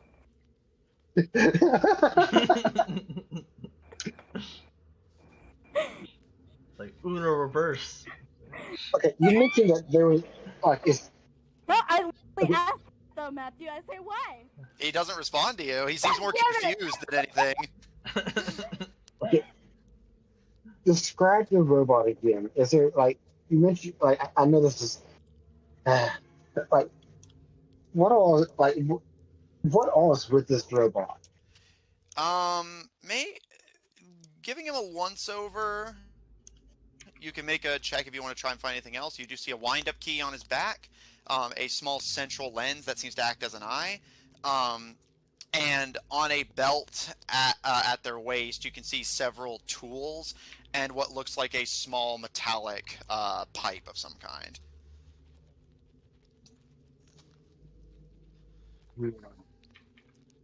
I fucking forgot I was on mute. What is the key on your back for? They point to it. It keeps me powered! Do you need it to be cranked? Oh no, it's perpetual motion! Uh-huh. Ask me if the key that we need is on his belt. Belt in the back. I will repeat the question for the robot. No, these are just my tools! I do know where the key is, though! Could you please show us where the key is? Is it in No. this room? Yeah, I'm like... He tilts his head to the side. Why? No! Oh my god. I feel like Does Lucian she, is tr- goddamn. does she Is translate Lucian this? about to have an She's aneurysm? gonna turn to Gil, and you can tell. You've been with Lucian long enough to tell when she is getting frustrated and starting to lose her temper. She's gonna say in Elvish, "This wonderful, wonderful machine keeps asking me why, even though I tell him why." This wonderful, wonderful machine can still understand you. You know, it's very intelligent. I know. She says she I'll yes, switch. you can. I'll switch to common. I know he's intelligent. He's probably the smartest person in this room. They kind of do like a somewhat rigid but still somewhat clear display of bashfulness, kind of scratching the back of their gears. Although it seems somewhat hollow, and they don't speak or make any noise to indicate that it's anything more than just parroting motion. And then I will continue to say to Gil, you know, he probably does know where the key is, and I bet if he was like a nice robot, he would tell us where it was. I do want to tell you where it is. If only he would tell us. And he kind of pauses and tilts his head to the side. Why? She doesn't like acknowledge him at all. She's like talking to Gil. But why? I really want to do this for Aurora Blackmont, and I think that she is doing something that is good. They tilt their head to the side. Why? She wants to make sure. Child. No. I'm going to hear this. She'll turn back to the machine. She wants to make sure that people can come back to the temple. The people who deserve to come to this temple can't come anymore because a bad person is stopping them. Why? So Aurora, because they think that they are better. Why? I feel like I'm back at fucking class. This is the perfect meme for the moment. I feel like I'm dealing with a fucking 6-year-old right now. Why? Oh god. I don't know why that made Matthew, me think of does the whole our... I told you so. Hey Matthew, does the automaton look like that guy? No. I will say to the robot, well, he thinks that she is better because she has a religion that tells her that she is better. And before you ask again why, I don't know why, so I think she was just raised that way and it's not really her fault. But I do Why? think because that is how it is. Why? You know what? I think we just need to accept that. Instead of just asking why, just accept it. Oh my Why? Or why don't you accept the fact that he can tell you where, but he wants a good reason why he should help us? I am giving him a good reason. Gil, Mate, To you, I is it but what again? about to him? do you think that this is good reasons? I'll ask the robot. I'm not sure. I might have to ask my boss. Hey, Who's Matthew. your boss? They also yes, Neon. Fucking name this episode Lucian Screams at a Child. Pretty much. Yeah. Hey, though. Lucian just going ape. Yeah, Lucian goes ape shit. Can I freely admit? That's the resting state, though, to be fair. It's Can- true. I'm gonna be honest with you guys. This is one of my favorite puzzles in this dungeon. I want to tell you, Matthew, I love But you. why? I hate you. I love you. I hate you. Why? But what? You know what? And in response to your question, the machine gives another salute. The divine motherboard! Does it kiss me like this? I'm sorry, what? The divine motherboard! Does it kiss me like this? The most frustrating character to deal with. Could you Why? to your leader? Why? Meet them. Why? Yeah. How good of a job you're doing. I'll have to ask them first.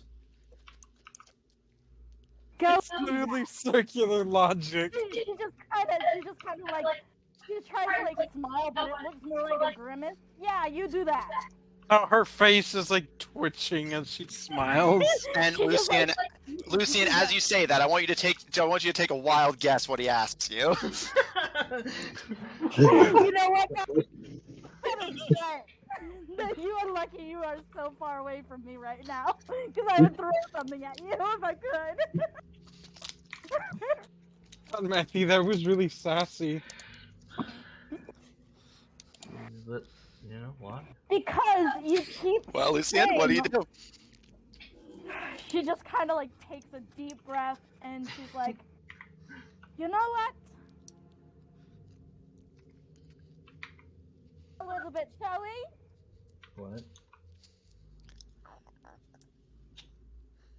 What? What'd you say? You cut out a little bit there. Hello? Hello? Hello? Hello? Hello. Okay, you're good. Hello? Power. Sorry. Okay. What? Okay. Again, back to the little circle thingy. What did it say about acceptance? Uh, Yeah, we can read through this. Part of it was lodged on. Yeah, part of I it have was key blocked, mind but checking. well, no, part of it was blocked. You couldn't read it. Okay. The fourth is acceptance, the willingness to something, to the fact that all we can do is wait. Can you say it one more time for me? The willingness to, whatever it was blocked, but the willingness to something, to the fact that sometimes all we can do is wait. Okay. With that in my mind, can I like pat it on its little head? Of course, it doesn't stop you from approaching. Although as you pat it, it does say, "Be warned, I am licensed to defend myself." I'm not attacking you, my little darling. I am just giving you a little pet because you are very cute and I like you. Thank you. I'm going to sit on the floor because I am very tired. Okay. And I'm gonna sit on the floor and I'm gonna make camp right here. And Lucian, as you start unfurling your bedroll, the robot kind of crouches and watches what you're doing, and then almost a full minute after you initially spoke, he looks at you. Why? Throughout the night, just keep asking it. I'm gonna tuck myself in bed and I'll look up at him and I'll just say, because this is very tiring. Why? You know what? Good question. What was your name? They actually pause at this and tilt their head to the side. I don't have a name. I'm a census taker. You're a census taker? I'm a census taker. You want to sleep in this room now? Taker.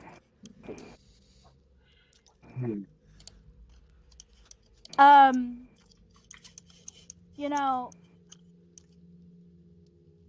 I think we'll just call you. I don't know. Sensi. No, we're not gonna call him Sensi. God. One name him Sensei. I would call him. I don't know. Dunstan. Spencer from iCarly. I was gonna call him Gizmo or something stupid. Why? Because you've got all those gizmos inside of you. Why? I don't fucking know. Why? What? There's more of You them. know what? I'm Dude, stupid. This Thank was the you. Good best. night. This was Why? the best puzzle for Lucian to do. This is the worst puzzle in ever creation. Why? Gil, you watch as the newly dubbed Gizmo, this mysterious robotic census taker and temple guard, kind of just squats and watches Lucian while they snuggle in and sleep. What do you want to do? At this point, can I roll an intelligence check? Go ahead and roll. And I'll give you advantage, because frankly, because this is making me laugh, and also this is one of the easier puzzles. Is it I'm gonna literally fight just you, Molly. waiting? Could be. Okay, so the first one is a 15, the other one is a natural 20. Gil, you kind of look to Lucian's irritation and at the robots, seeming completely innocent curiosity, and the fact that, as Lucian revealed, this thing appears to be a census taker of some kind. The thought strikes you that maybe the acceptance is not as metaphorical as Lucian seems to think it is. The fact that Lucian, someone who loves to brag about their intelligence, seems to balk at the challenge of explaining concepts to someone like this. The thought occurs to you, they went to the trouble of giving this machine a job, no matter its seeming lack of foresight and intelligence. So it clearly plays a vital role in this puzzle, and appears to genuinely be interested in telling you, but just wants its questions answered. The acceptance is not to literally wait. The acceptance is to accept that you have to just answer its questions until you cannot answer them anymore. You just have to keep Okay. keep answering why. Basically, because he every time Lucian said that he doesn't want to help, he insisted that he does, but is just genuinely curious about having its questions answered. And as a census taker, it seems to take that job incredibly seriously. Basically, Lucian just wasn't patient enough to keep explaining the concepts. So what I have by this point figured out that what it keeps saying is why. Yes, because And that's because what Lucian the outright said it whistle's just on. keeps saying why, and you remember that every time you asked it for the key, it would tilt its head and ask you what you now know to be why. Basically, Lucian has helped you begin to be able to understand at least a single word of this thing's language. Which appears to be the most vital part of its conversational abilities. 90% of its language. Why? So Gil will go over to the robot. Lucian, its voice spikes through your ears. Hello? I imagine Lucian's eyes just shoot wide open to the sound of glass breaking. She just kind of she just like puts her her blanket over her head and just says, "Don't start." Hello. Hello? Well, I have to use just whistling. I don't think Lucian's translating. I'm going to guess at what you're saying for now. He says I hello know back. you didn't understand. Thank you, Lucian. But so you keep asking why. Mm-hmm. You're very curious. Mm-hmm. It's my job to ask questions.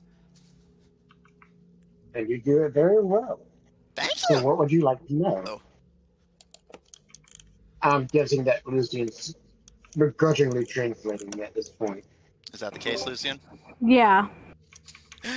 The moment you present it with the opportunity to ask questions, there's a pause, and why is the sky blue? Why does it rain? Why is grass green? Where do flowers come from? Where does pollen come from? Why do bees gather pollen? Where does the honey come from? Is pollen bee spit or something else? Where do beehives come from? What do they make it out of? Why do they make them into honeycomb shapes? And it just keeps going and going and going, not even pausing to breathe as it doesn't need to. Okay, I'm gonna sit up in my Lucian little just bedroll. is imploding.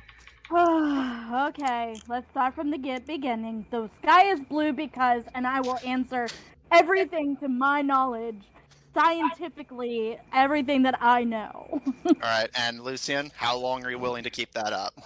You know what? I'm gonna do it, and I will take a point of exhaustion, sure. I hate you so much.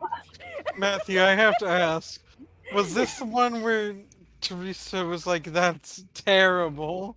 It was this one and the one you and Neon are doing. Oh, great.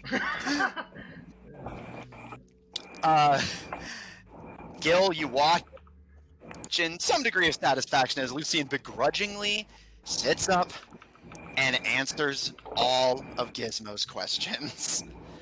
And Lucian, after a point, it doesn't even start asking you questions anymore. It just asks you to elaborate on previous questions. So you'll be like, the sky is blue because of yada, yada, yada. And it'll go, why? And then you'll have to explain that. And then it'll go, why? And then you have to explain that. And it just keeps going and going and going. The concept's getting increasingly more broad and conceptual and Lovecraftian borderline. And it enthusiastically drinks in every tidbit of knowledge you're giving it. At several points, you have to finally admit defeat and acknowledge you don't know the answer to something it's asking, only for it to ask you a different question and start a new train of whys. That is fine. I will give him all. I will regurgitate every ounce of knowledge that I've ever attained in my 170 years of living and studying. Lucian, Gil, and Zephyr, all three of you take a point of exhaustion. That is fine. However, after a full 8 hours, Lucian, after a while, tongues just ran out, just pure and simple, but you were able to understand the of its whys. So I'll say you will have to cast an additional set of tongues whenever it asks another round of questions to understand what it's asking you. But so go ahead and knock off one extra cast of tongues for today. Okay. But I'll just write it down because my D&D Beyond's not working. Yeah. So you take a point of exhaustion and consume one extra spell slot for tongues. Okay. But finally, you answer what you estimate has to be like the 1,000th question. And finally, it gives you a nod, and you have tongues up so you can understand it. Thank you! Oh, you said you wanted the key, right? Yes, please. Here you go! And it throws you a silver ball. Silver ball. She just kind of tiredly smiles. Thank you. Of course! I said I would help!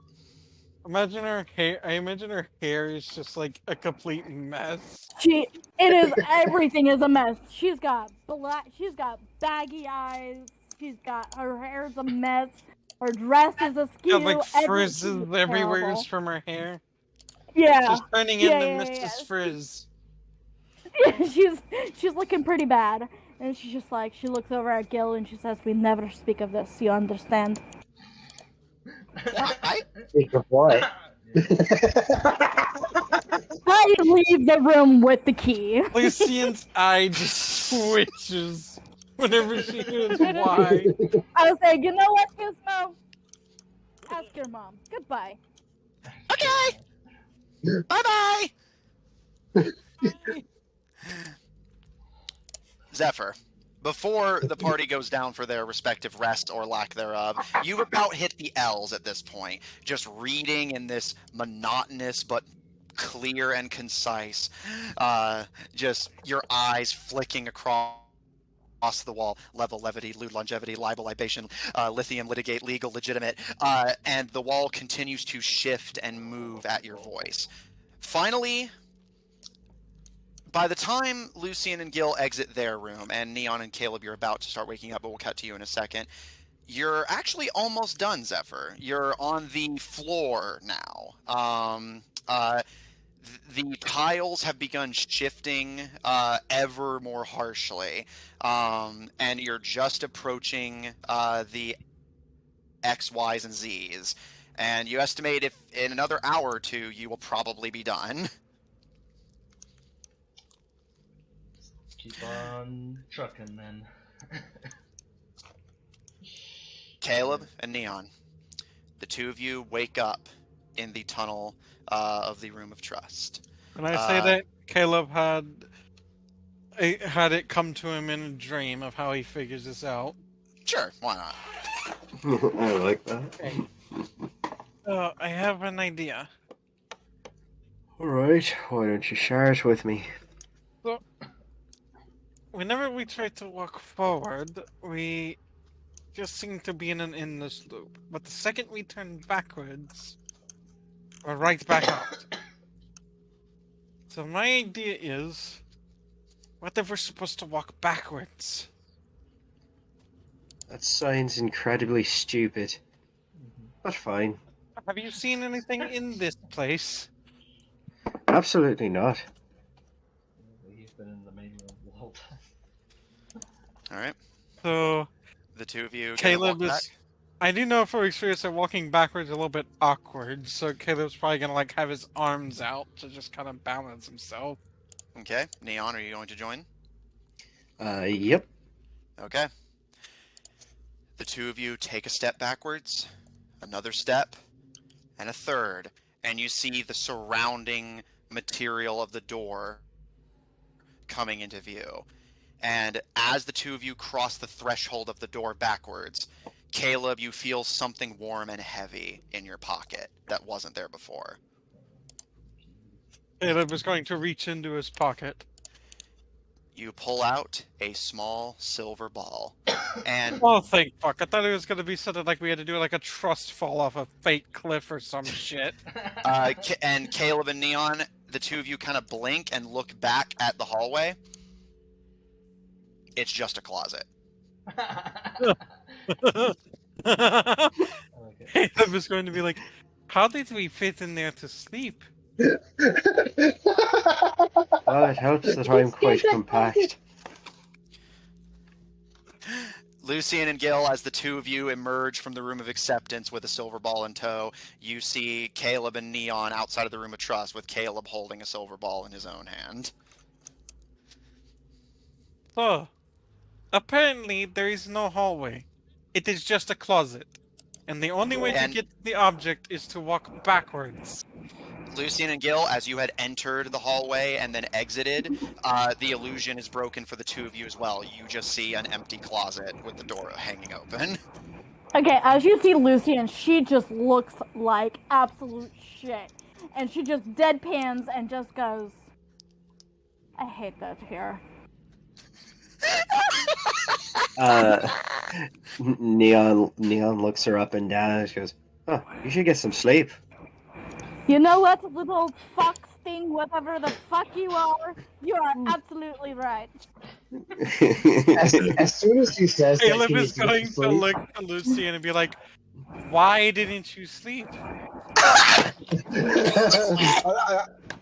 Yeah, I was gonna say, as soon as like Neon says that she needs to get some sleep, Gil's gonna look at Lucy and say, "Why?"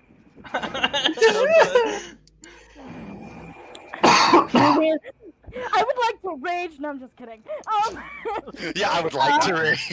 Yeah, he tried to steal your bit, now you try to steal his. Lucian just kind of like, she looks a little unhinged at this moment, and she's just like, Then she just start laughing maniacally. like, you know what? I'm gonna go in the corner and I'm gonna go talk to my brother. Anybody who stops me is going to get hurt. Goodbye. And she's gonna go to a corner. Can't trip her. Do you want to? I mean, yeah, I want to, but I shouldn't. Does Neon have enough of a leg to do that? Probably not. Character, man. Yeah, Alright. you gotta stay in character, man. Yeah, I'm assuming you don't actually want to, but stop me if you do. No. Lucian, as you head to the corner with silver ball freshly earned in tow, Caleb, you still have yours, and the only sound in the temple now, aside from Lucian's stomps, is Zephyr's stinging recitation of the Draconic language as the room continues to shift and vibrate. Only a couple hours away from Zephyr having read the entire dictionary in Draconic. Like never about to know the language of Draconic. Caleb put two and two together and assumed this ball is the key.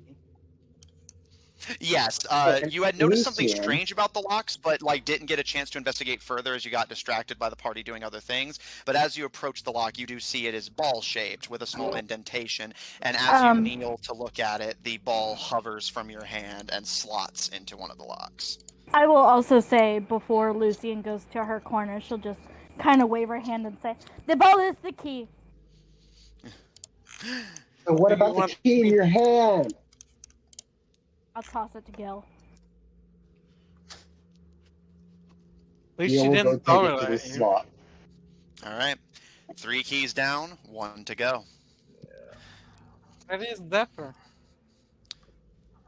Caleb, I will say He's the in room of knowledge. knowledge is open. Yeah, the room of knowledge is open, although the door has been forced shut by the movement of the floor tiles, but it's still cracked open slightly as it wasn't like fully closed, and you can hear Zephyr's voice, albeit seeming more melodic and ringing, saying something in a quiet, long-winded monotone. Caleb peek inside the room. Absolutely. Peeking inside the room, you see your brother stinging in Draconic, as the floor tiles at this point are beginning to form a staircase in front of him, leading up to a small rectangle of these tiles about 10 feet off the ground. And the stairs are about a third of the way done, you estimate. And Zephyr appears to have a good grip on what he's doing, but it appears to have kind of zoned out, and from the looks of it, he didn't sleep either. Gil's gonna come up behind Caleb and be like, don't distract him. If you distract him, he'll have to start over. Caleb's like, I had a feeling it'd be something like that. Neon pokes his head in the room and goes, "Wow!" Hey, Zephyr! Hey, Zephyr! Hey, Zephyr! No, you release the robot from the room of acceptance and throw him into the room of knowledge. What's I hate wrong with every single one Zephyr? of you right now. I mean, Oh for my me, it God. would be a tone, but So how you guys liking this temple? I hate Oh, I you. love this. So, sit, like right next to Zephyr, you know, cross-legged and all that, and just Okay. wait. All right. Does anyone have anything they want to do before Zephyr finishes his recitation? Yeah, I want to talk to Lucifer. No, I know. I was just asking anyone else. Okay. Not me. Gil's just gonna continue to watch Lucian, Okay. just for fun, and occasionally say, "Why?" All Is right. he trying to make her snap and kill him? I think so. All right. possibly, you know. I want Lucian? to remind you, my love. I love you very dearly with all of my heart. However, you push her any further, she will snap. I mean, And do what? Oh. Do you really want to find out? We have already had Apparently. this fight out of character. Gil beat your ass. oh. If you want to go there with me, we can. Because before I even cast Also, that might sending- break Zephyr's concentration if you start wrecking the place. Oh my God! Could you imagine? All right, Lucian Lucian. is gonna look at And I Gil think, and- honestly, if that happened, I think Zephyr would honestly try to kill you too. No, listen, He would listen, do listen. that. He would just say he would stop. I'll be honest. He'll probably stop and just say, "You know what? I'll just sneak in and kill the queen or whatever." I'm not sure. Listen, this is what I'm gonna do. This is what I'm gonna do. Lucina's gonna straighten her back, look like viciously to Gil, and she's going to say, "Why don't you exercise restraint and shut the fuck up?" Why don't you exercise restraint and just take a joke? It's not a joke, and you know it. Yeah, it is. I'm Plus, it's gonna fun to see you get irritated. Legit. Okay, legit. Gil is being kind of dickish right now. He is 100% being a dick. Like, he's kind of But going Gil- beyond his usual bit of irritating Lucian at this point. Yeah, but you also have to remember, he's not happy with Lucian right now either. That's fair. Also, all right, Lucian. Putting aside your irritation at Gil, you sit Like, down. DM, you might have to, like, intervene. Now, relax. Nah. They fight. Yeah, like they're keeping it out of character. It's just, or rather, in character. I mean, it's just just Gil being a I mean, for the nuisance. sake of the story. Well, what do you mean? You know, they fight in story. They fight in story. I'd intervene if it actually came down to PvP, but just irritating each other is fine. Speaking of, Lucian, putting aside your irritation, you focus, and you prepare to cast Sending, and nothing happens. And you're immediately confused before it sinks in. You had not gotten a long rest because you stayed up all night answering the questions, and you had to use an additional cast of tongues, You know so you what? do not have any more spell slots to cast I'm Sending gonna with. use. You know what I'm gonna do, DM? I'm gonna use. What are you gonna do? I'm gonna use my pearl of power. God damn it! Use a pearl of- I was Is that- sitting on that this whole time, just like, I don't think Lucian knows they don't have a spell slot for the thing anymore. I don't have something to do with the other. That's just evil, man. You just sat there knowing this is gonna happen. Listen, he's already on my shit list. In my defense, you said, like, I'm gonna save a spell slot for tongues to save for sending, and then I said, you're gonna have to cast tongues again to finish this puzzle. Do you want to do that? And you said yes. I I mean, said, it's no, very in character considering I Lucian was 100% irritated and exhausted. I 100% stand by that decision, and I also would like to use my pearl of power. Which you can do, you can do. The pearl of power.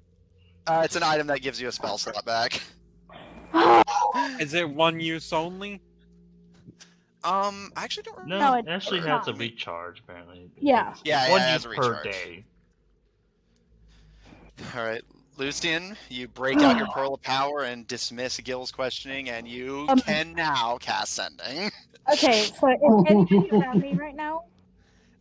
Gil is in the room with you, as well as Kero and Raccoon. Zephyr and Caleb are currently in the Room of Knowledge. And Neon, what are you doing? I don't know. Neon's just kind of waiting in the main room right now, just kind of Okay. thinking of what to do next. Alright, so Neon, Gil, Kero, and Raccoon are in the room with you. Okay, that's fine. I'm going to, because the Pearl of Power has an activation word, so she's gonna twist the ring and say the secret phrase that we discussed. Okay. The password.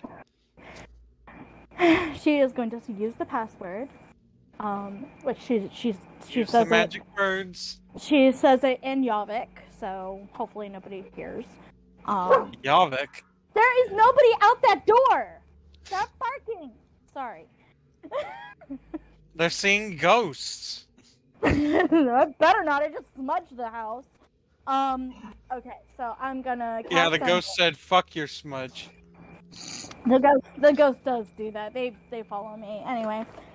I'm going to say. I'm gonna say it in. Are you okay? Okay, sorry. He was like choking on something. Hold on.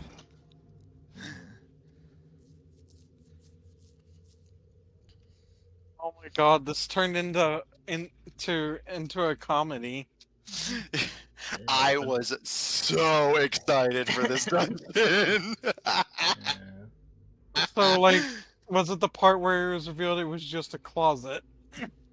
Not only that, but also basically the fact that the solution to the puzzle was to just walk in and then walk back out. So simple, yet nobody would think of it. Yeah. Sometimes the simplest But, solutions. like, several people left and didn't get it. But not Well, everyone. There was always somebody still in the room. Well, even then, they turned around and walked back, not walked backwards themselves. So Well, no, ironically, some person if Caleb had turned and walked out before Neon joined him, Caleb would have solved the puzzle right there. Oh my god, you must have been laughing your was. ass off whenever I was. said Caleb. Because Neon was like, oh, I want to go in there with Caleb. And I was like, oh, has Neon figured it out? Is he going to tell Caleb to turn around? And Neon was like, nope, I had the same idea as you. And I was like, all right, we're going to be here a while. The whole time that I was like, oh, he's just gonna go till he drops, you were probably laughing your fucking ass off. Yeah, so while we're waiting for Amanda to return. I mean, I was had a just- feeling yes. it wasn't the right idea because of the fact you asked how long is he going to go, which implied that it was never going to end. Yeah, or just that it would take so long that, like, I wouldn't want to assume you would take that long. Yeah. Because sometimes I just ask that question by dint of, like, hey, if it takes 6 hours, but your character wouldn't wait longer than 4, then you wouldn't see it. Well, it's probably good to ask that question in general so you don't tip your hand, you know? Well, I do that.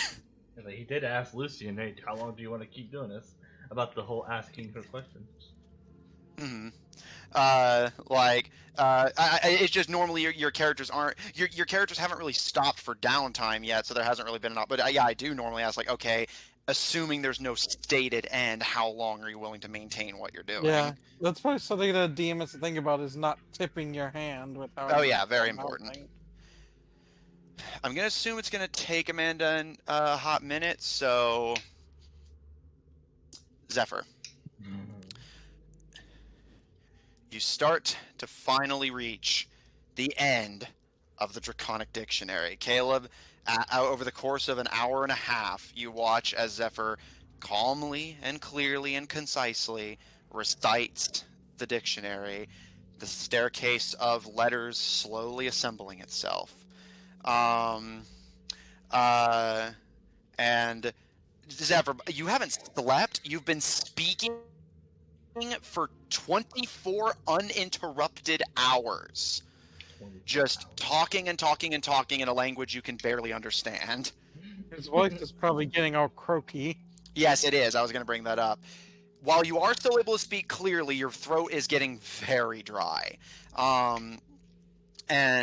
But as your trance is starting to falter, you see the staircase about to be finished, and the ones blocking the door finally starting to shift out of the way. And you force yourself onward for, just a little bit further. Zap, Zipper, Zephyr, Zinc, Zoo, Zit, Zero, and finally, Zoom. The final tile slots into place. The room rumbles, and Zephyr, as you literally, just from sheer physical and vocal exhaustion, fall over. Wait. Can Caleb, like, catch Zephyr before he falls over? Absolutely. Caleb, you duck to catch your brother as, again, Zephyr hasn't drank or eaten in 24 hours, and he's been sitting there talking and reciting the dictionary. He falls into your arms as you duck to catch him, and you watch as the room rumbles and shakes, the tiles all shift with this kind of clacking wooden sound, and finally, the ones blocking the door shift out of the way, and you all hear a tink, tink, tink, tink, tink, tink, tink, tink, tink, as a silver ball falls down the stairs and at your feet, Zephyr. I guess Zephyr will pick it up in confusion. Is Zephyr gonna need some help? Well, I mean, is there a room that opens up, or what exactly? What's up You see that the entryway led into a small cylindrical chamber with some magical energy kind of orbiting in the center. You presume that contained the silver ball, but it was deposited from that energy down the stairs. So there's nothing. I'm back, by the way. Okay. Lucian, as the puzzle is completed in the Room of Knowledge, what would you like to do? Okay. Like I said, I'm gonna use a Pearl of Power to gain the slot that I need. And I'm going to say it in common, so anybody who wants to hear it can. Okay. I'm going to say...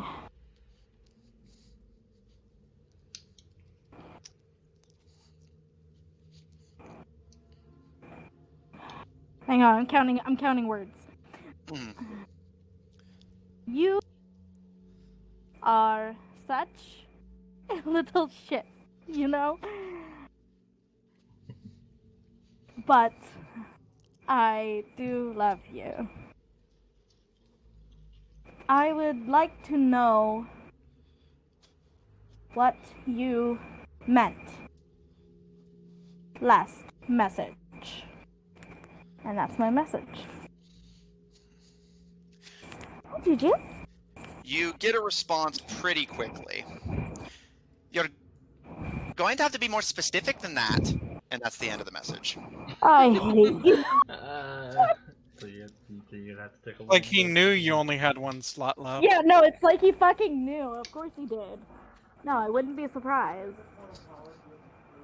No, it can only be used once a day though. Doesn't it? Does it have 3 slots? No, it only has 1 slot. I saw. Okay. Sorry. You know what? I'm too Matthew- tired. Matthew was in character. Yeah, but he didn't actually specify what which message or what part of the message. He knew what I meant. He's just being a little shit. Also true. I mean, you did call him one. Yeah. Yes, but he's also my brother, and I'm entitled to call him a little shit. Caleb, your brother has not slept, has not eaten, has not had a sip of water, and has been talking for 24 hours. But You just pass out. he confusedly holds up the silver ball that you now know to be the key to unlock the final lock holding the hourglass in place. Well, Zephyr will then start walking up the stairs. Does Zephyr need some help? Do you, Zephyr? I mean, he's tired, but he can probably walk. He's just ready to get this done. So he's just trying to figure out where the key is. Okay. Zephyr, I think you're holding the key. It's the balls. Because I got one whenever I finished the trust thing, and I think Lucian and the others got one when they completed others.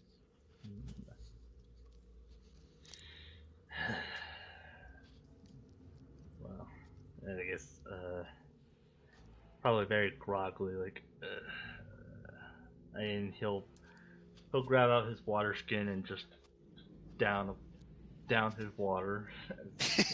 Just down the whole container.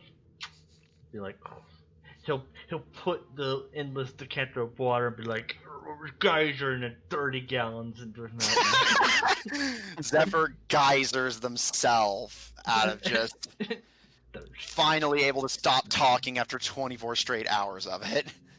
But no. No. They're just nuts, right?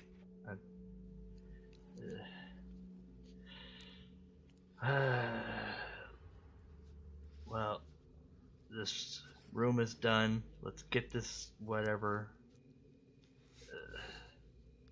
And he'll just start walking back down the stairs. Just like sluggishly, probably just sluggishly and quickly, just get out of the room. All right, and Caleb, as you follow behind, the Zephyr, you with the ball in hand, start to leave the room, and the ball warms in your hand as you approach the hourglass, and you, I assume, resist very little as the lock retrieves it magically from your grip and slots it into place. With barely any strength, he's probably not even, like whatever. And as the final lock clicks into place, the latches of said locks come undone, allowing you all to move the chains off of the hourglass.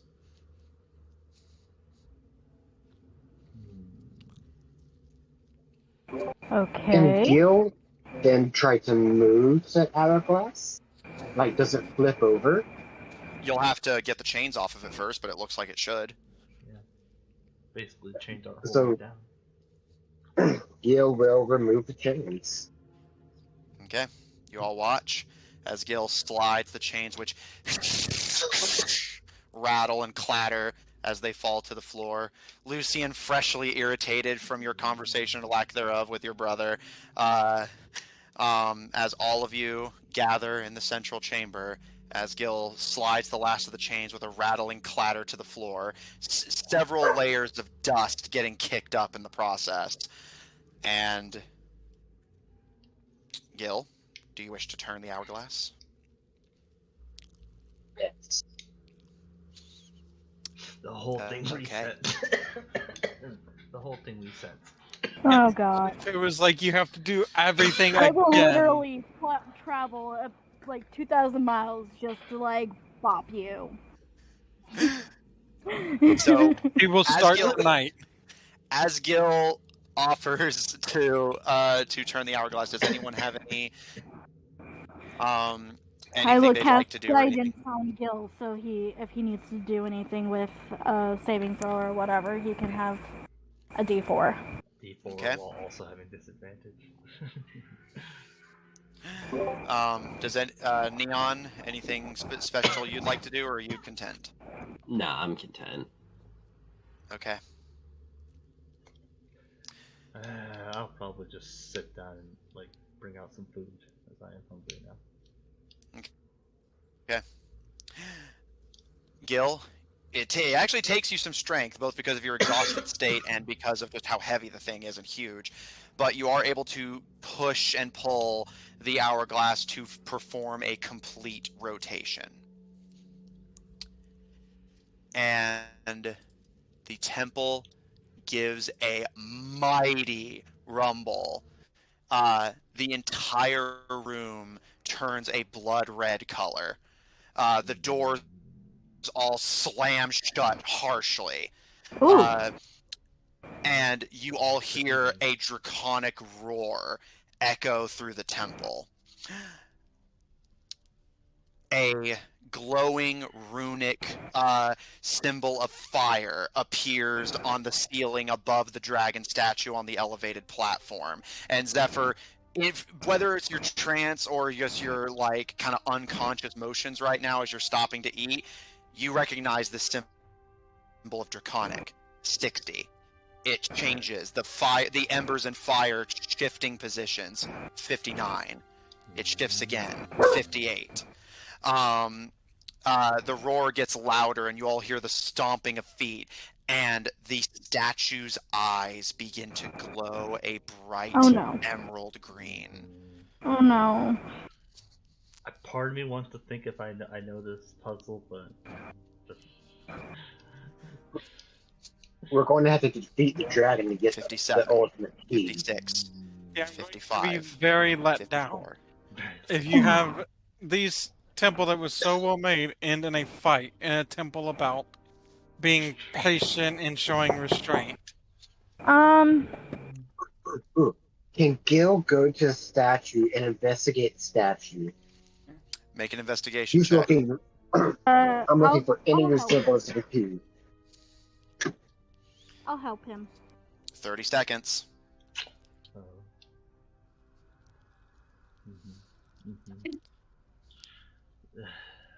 That is Zephyr's too tired. 21. 21. Okay. Real quick, Neon and Caleb, what are the two of you doing? I mean, Caleb was gonna look at the statue, but he can't also help, so... Well, I'll say you can join them in the approach. Neon, what are you doing?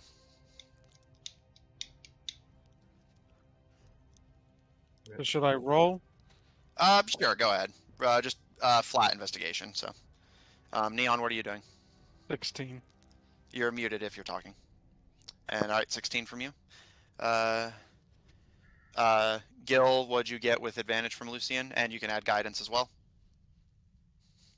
Oh, I forgot to add guidance, but so far it's at a 21. 44. Okay. Wait, what?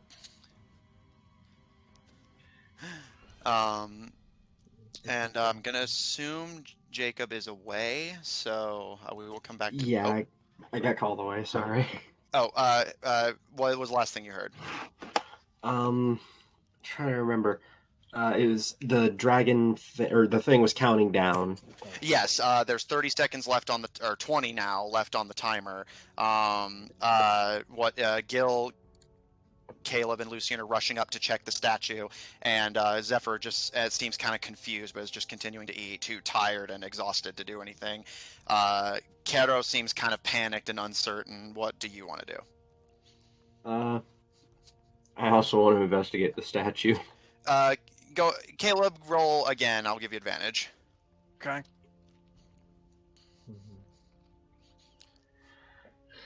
It's not any better, so still 16. Okay. My two rolls were The four of you... 16 and 14. All right. The four of you rush up to the statue. Raccoon, Kero, and Zephyr staying next to the hourglass as the sands continue to fall. By the time you guys get up to the statue is not... The eyes aren't just glowing, it's beginning to crack. And energy is beginning to leak out of said cracks. As you all investigate the statue, Caleb, you notice that the eyes, Caleb and Neon, I mean, the eyes appear to be gemstones, emeralds specifically, and the cracks match that emerald green. Lucian and Gil, the two of you peering over it, you're uncertain. You do also identify the jewels in the eyes, but and the matching energy, but none of you can see anything that gives you any indication of what this is exactly. The statue just appears to be cracking with emeralds matching the glow of the cracks. The draconic roars get louder and closer, as well as the sound of stomping 19, 18, Do the 17. emeralds look like they can come out? If you pried them hard enough. I look to Gil. I need your strength. I don't know. This is the Temple of Restraint. Let's wait. 10, What? 9, What if the 8. What if the eyes are the key? 4, 3, 2, Just 1. wait. Gil, as you say, just wait. The statue explodes. All of you are sent reeling back, although you are not harmed. But you are all knocked flat on your asses as dust and rock and rubble slide over you in a tidal wave. As the statue explode is not the right word. It more collapses, but in an outward motion. And the roaring and rumbling and stomping finally begins to halt. And as you all look up in a panic, coughing and dusting yourselves off, you see a staircase below where the statue had been. I had a feeling it was Dude! I had a feeling. Did I mention I hate yeah. it? Just Ew. wait. I showed Yeah. a puzzle similar to this to me. Can I look for those emeralds? Sure, man. Make an investigation. Remember, you're exhausted, so you're rolling at disadvantage.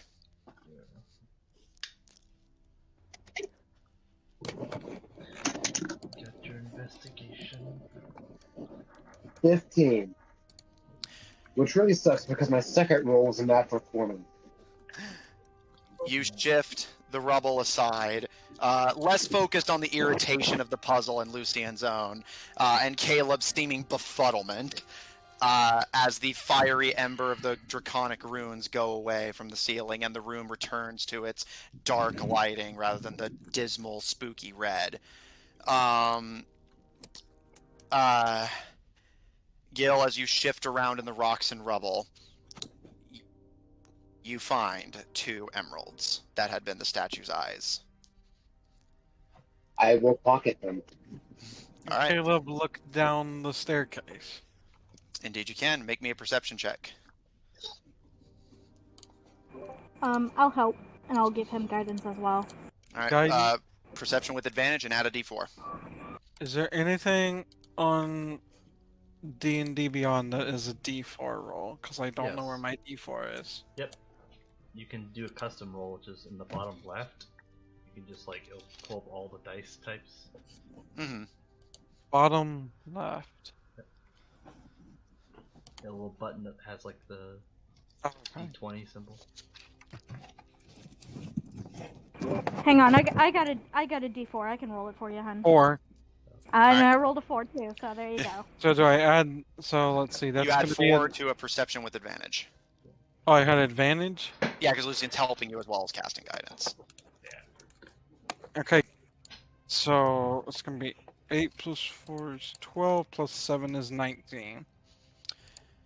The 2 of you, as Gil greedily scavenges through the rubble, approach the staircase and look down. Hey, And- waste not.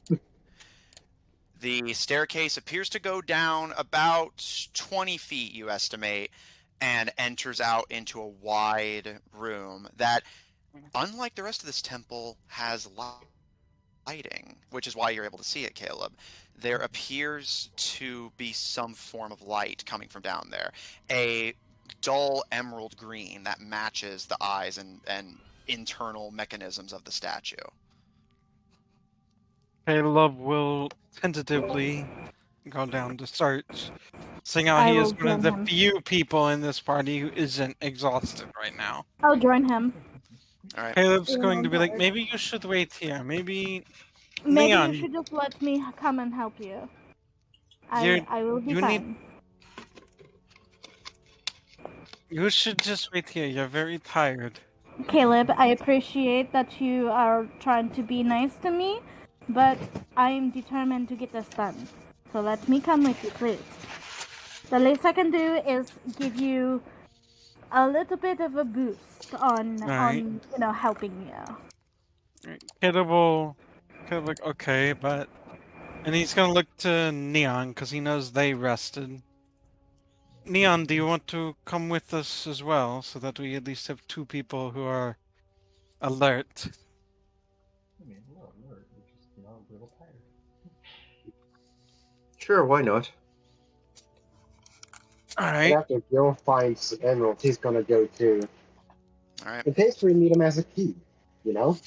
All right, Zephyr, what about you? You see the party one by one beginning to join Caleb at the staircase, preparing to descend with the rogue.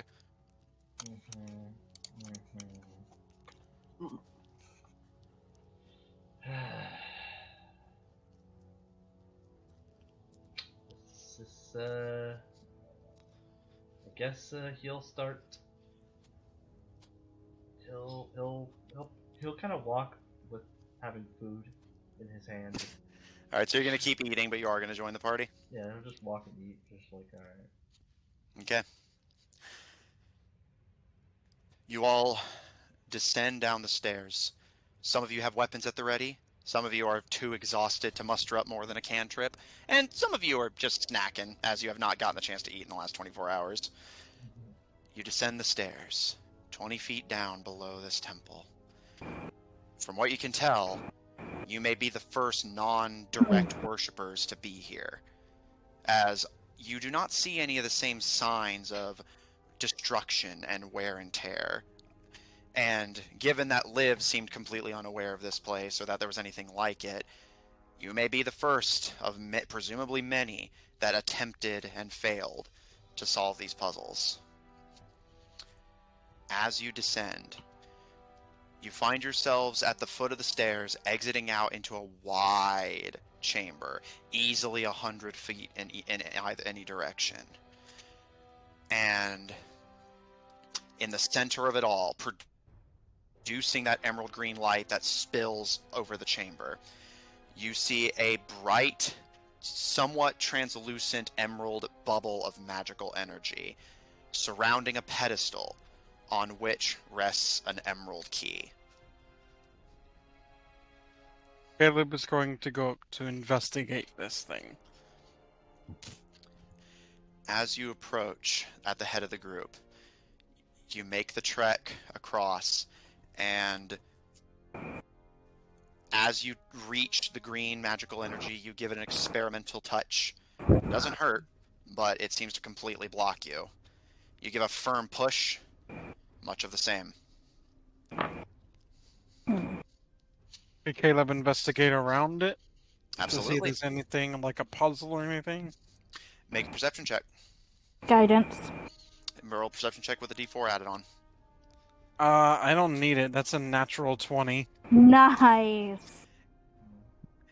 Caleb, you look around, and on the ceiling, written in the same emerald green that kind of glows magically to keep it lit in an otherwise dark room,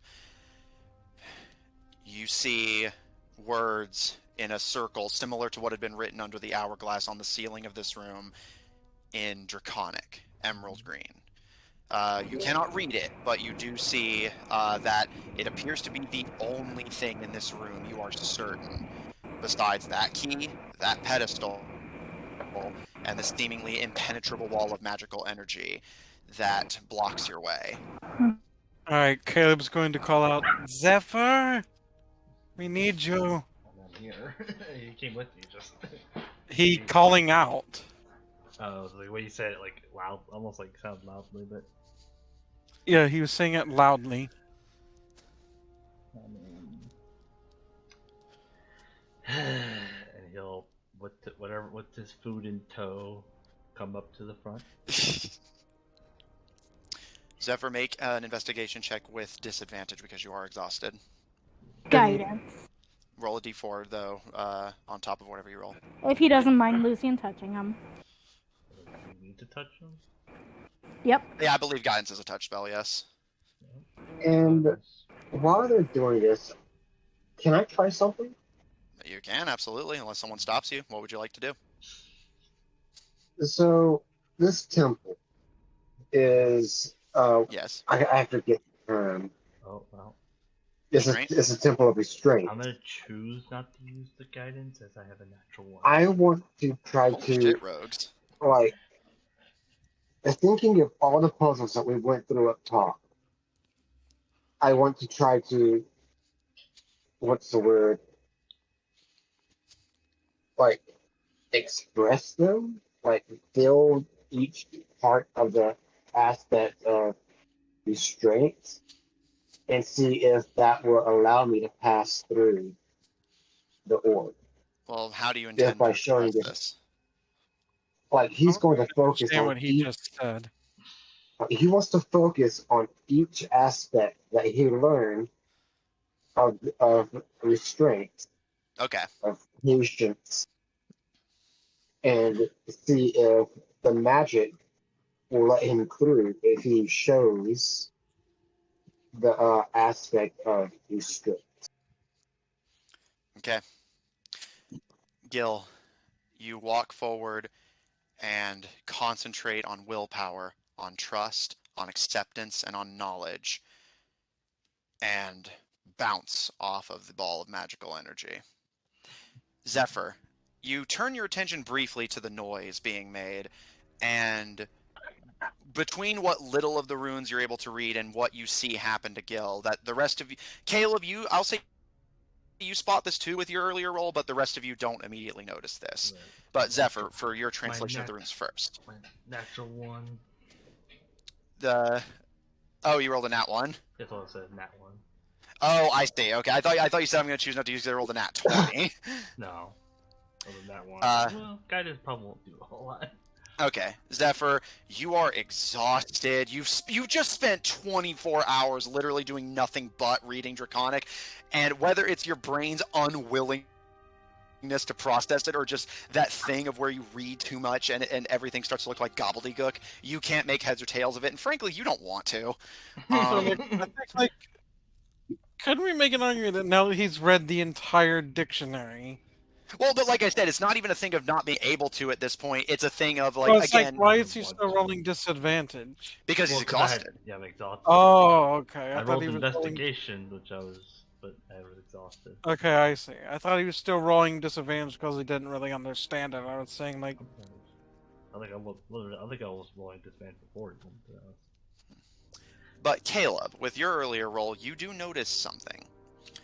You kind of watch in some amusement as Gil bounces off of the emerald green bubble, but you notice. You hadn't seen this whenever it happened to your hands, although maybe it just prevented you from. The bubble's magical energy kind of sticks to Gil a little bit as he bounces off of it. And as it does so, it almost like clings to his skin as he bounces away. But once Gil has separated himself from the bubble, it's not a huge difference, but the bubble's bigger now, as if it had followed the touch and expanded. did Caleb Does he roll point this out? intelligence to understand the significance of this? Roll me intelligence, and I'll give you advantage because an earlier nat 20 combining with it. So intelligence with advantage. I think I had advantage. That's gonna be a 9. Wait, hang on. What's my intelligence modifier?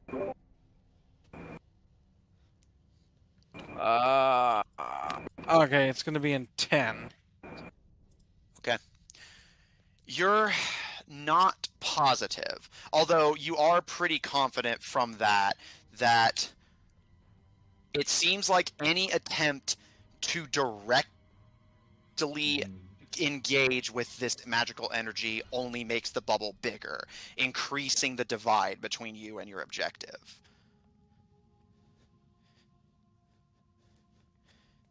So you aren't sure what the solution is, but it appears like directly touching it only makes it harder. Caleb is going to say, it's going to convey this and say, I have a theory, but it will involve waiting, which is not so bad, because some of you need some rest and food and water and sure. So I say we just wait while those who need rest and see what happens. Because I have an idea. of what might be happening. Honestly, that is the best idea I've heard all fucking day.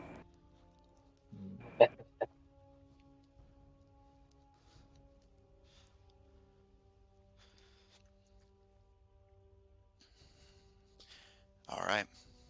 Well, Gil mentioned one more thing that he want because he wanted did he notice that it got bigger? No, only although Caleb did point it out to you, you didn't see it yourself. So he's going to ask Caleb, do you think if I was to stay in one spot and just touch it, if it would expand around me, or if it would push me back with it as it expands?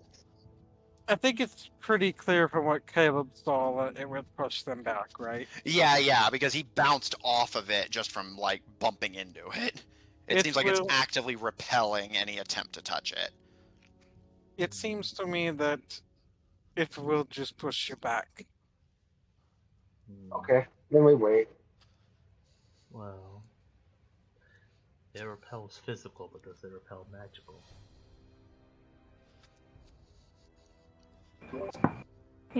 Are you suggesting that I try a cantrip? Well, I know you elves can teleport and stuff, so that's my decision. Ooh, as a mention of this, I'll Gil will say, how about we don't fuck with this? Because it seems like this place could destroy itself if we do things wrong. So how about you just do what the temple's name says? It shows some fucking restraint. And Zephyr gets some sleep. Gil, do you show restraint? And Lucian, please. Yes. Okay. I will show restraint, and I will take a nap. Okay. You all lay and you wait.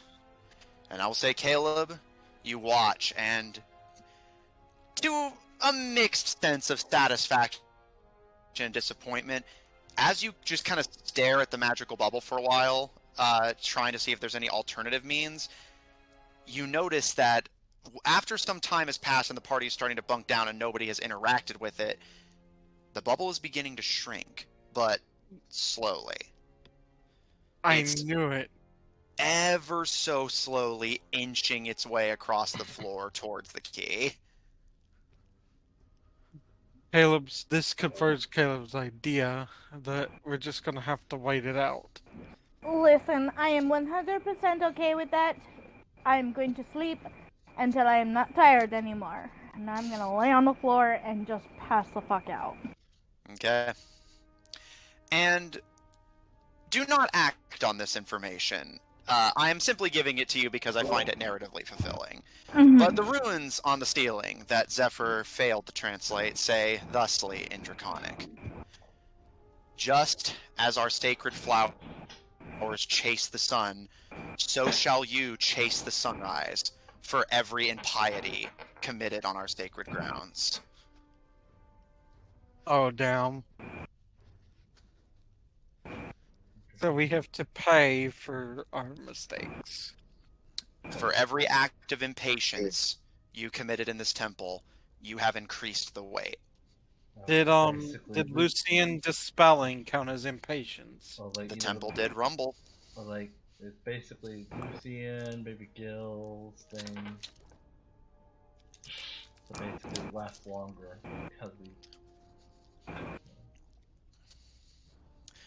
because we blasphemed. Mm-hmm. Again, I'm gonna sleep, so. It could be worse. You all get a long rest. And as you all wake up the next morning, the bubble is definitely visibly smaller, but it's slow going. It looks like it's going to take some time. Alright, I'm gonna get out my medical books and I'm just gonna start reading. What were we saying, Caleb? Caleb's gonna be like, it looks like we're just going to have to wait for it to shrink. And I'd imagine that any attempts to do things that aren't waiting are just going to make this take longer. Because it's going to get bigger.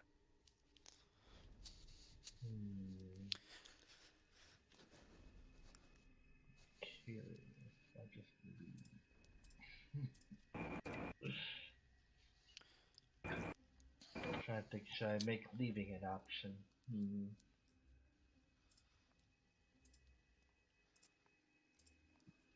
Does Caleb have to attune to any of the items he has currently? Usually It's it'll worth a tell check. Does the Eyes of Charming need to be attuned to? Usually it'll tell you. Yeah, it'll list it in the attunement section if they. As long as you have it equipped, it'll tell you if it needs to be attuned to or not. And it'll have like the attuned symbol, which is that triangle. We only have one item. Items Yeah, so requiring you're fine. attunement, Eyes of Charming. Okay. Whenever I click equip on it. Yeah, so yeah, if you equip it and then it says it, then yes. But obviously you're doing nothing but waiting, so you can absolutely take the time to attune. Yeah, Caleb will All right, take Lucian. the time to attune to the Eyes of Charming. Basically, he puts on some glasses and suddenly he is even more cuter than he already was. Oh, Absolutely. Yeah, like you have to look him in the eyes. she looks up from her medical journal and she's like, Caleb, you look adorable! Sorry, puppy in the back. You're fine.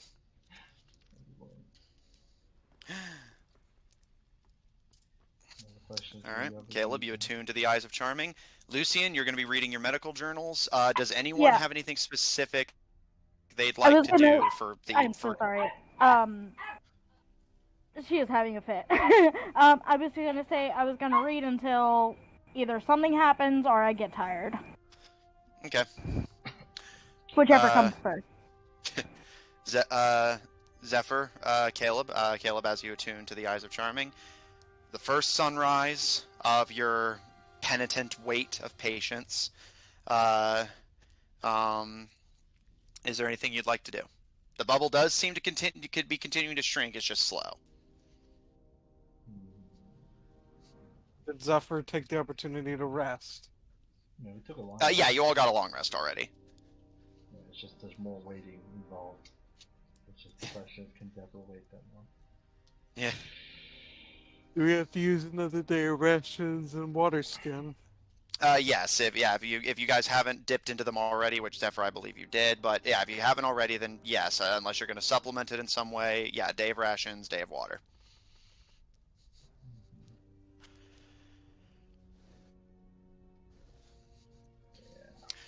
Gil, are you going to be doing anything of note?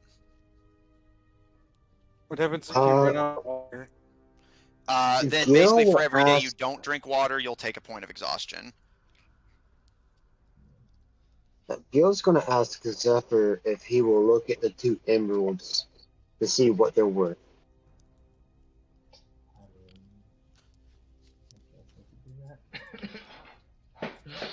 Yeah. Make a jeweler's kit check. Okay. What kind of roll is that? Do you have proficiency in jeweler's kit? Nope.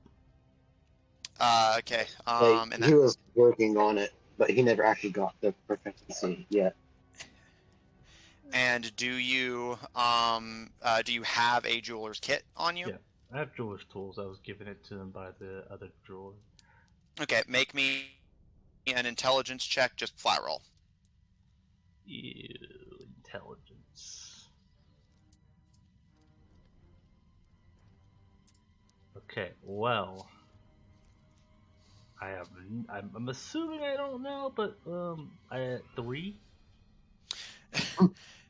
You're not sure. They do look valuable. You're just not sure how valuable. I guess he'll, maybe he'll like sneak one in his pocket. No, he'll. I will say, does Zephyr really want to die today? He's already got, what, 3 diamonds in his pocket already? He'll die today. Zephyr wouldn't die from you. But, he'll hand it back. He just doesn't care. Like, I have no idea. Oh, well. Thanks for checking. Neon, during this first day of waiting in the chamber, what are you doing? I guess just for the most part, honestly, just absent-mindedly fucking around with his with their multi-tool Yeah. or the hacking tool. That was it. All right. The first day of waiting patiently as penance for your impatience begins to pass. Caleb, you absent-mindedly fiddle with your glasses. Zephyr irritatedly, kind of pacing around and snacking. Lucian reading. Before bed. Before bed, you know what I want to do. All right. Go. What would you like to say? Okay. Sorry it took so long to get back. I want to know what you mean by what you saw. What you saw. Yes. And that's my message. You get a response. I'm going to be real with you, sister. I have no idea what you're talking about. Oh my god! Perhaps you can specify a bit further? I'm gonna, just gonna flip my table. No, how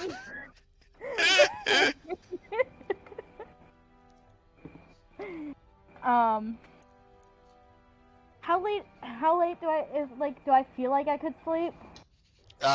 You probably could, but at this point, you've been underground for like days now. At this point, you have no goddamn clue. Okay. How's the bubble looking?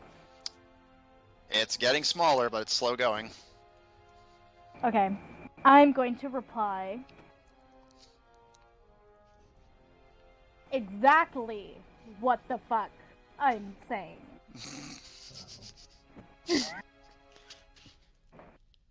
If you're going to be real with me, be real with me. Fuck, I lost count.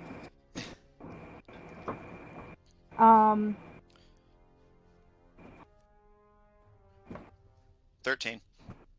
13 more? No, like 13 you've used. So that's 12 more, I believe, yeah. Okay.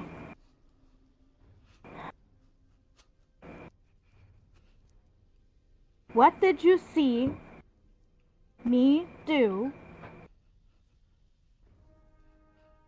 And why are we the same? There's a moment's delay before you get a response. Oh, gonna be real with you. Totally forgot I said that. Of course he did. I hate him. I told you he was fucking with you. I know! But I didn't literally see you. I mean, metaphorically. And that cast of sending is exhausted, but before you can send another, you get one first. Because I know you. All you had to say was you got your friend's permission and have to ask them. And I know what you actually mean is you're going to continue lying. I bet you didn't ask them before you did this one, did you? Did you?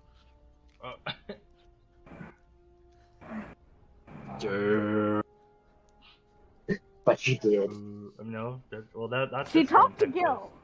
Well, She for the talked to first Gil, one. and he did say he didn't have a problem with her. Listen, he said he didn't have a problem as long as I did not give away our location. That was 2 sendings ago.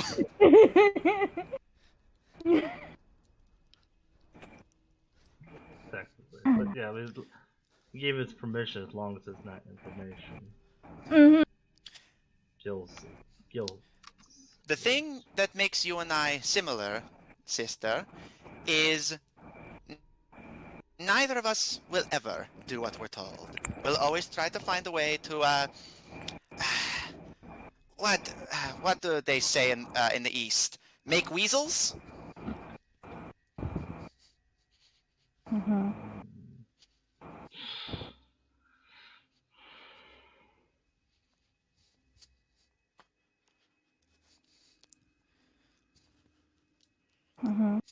Does he say anything more? There's a pause before he says one final thing, as his cast of sending is exhausted. We're not just twins physically, Lucian. You think like I do. You always are looking for a way to get ahead.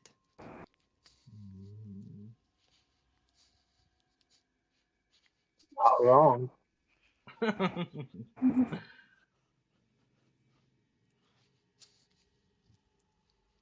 Hold on, I'm writing. Mm-hmm. Writing character stuff.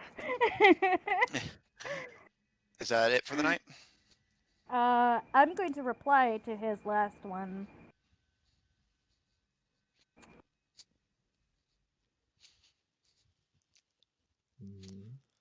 I'm going to say...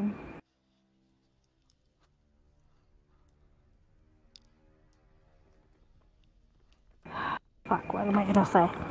I'm gonna say... Can't argue with it. No, she knows she can't either.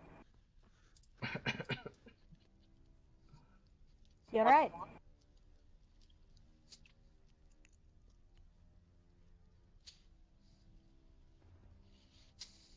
We have spent so long being what's expected.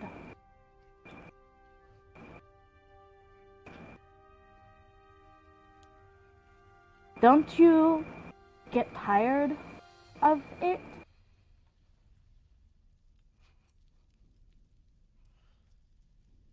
I'm tired of a lot of things, Lucian. But those things aren't going to be a problem for much longer.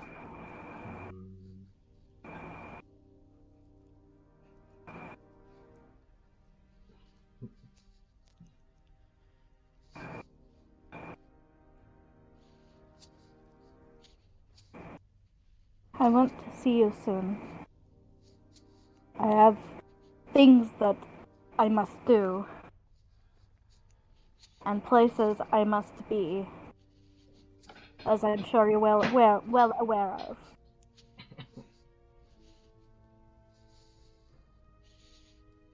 Of course. I'll see you soon. I don't expect I'll be finished until you get here. I want to make sure you're here to see it when I'm done. Otherwise, this will all have been for nothing.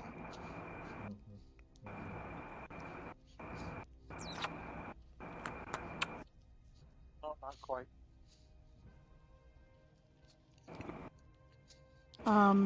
That's all I can do for today. Alright. I'm going to... I'm gonna go over to Gil and put my head on his shoulder. And she's like rubbing the bridge of her nose.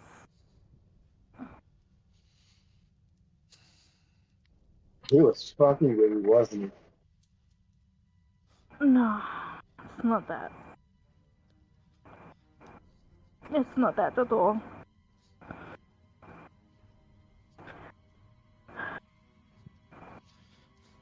I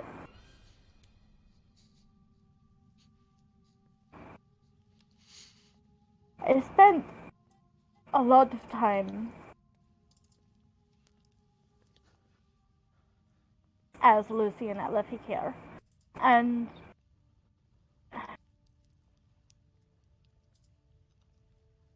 I don't know what he's up to, but he keeps saying that whatever he is doing is going to be worth everything that he's done up until now. And I'm terrified, Gil. I don't know what he's doing.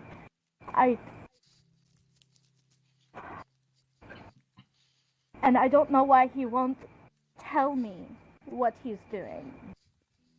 He can't tell you. But regardless, as much as I'm not happy with you from everything before, I will still go with you to look at to you along with everyone else. You're not going to be alone.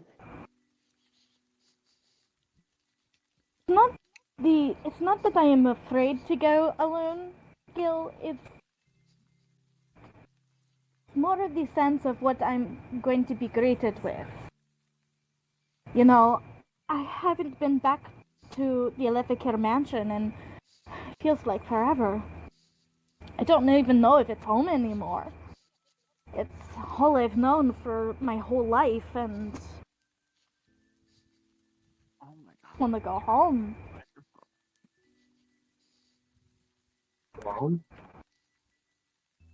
As I've heard quoted before, home is where your friends are.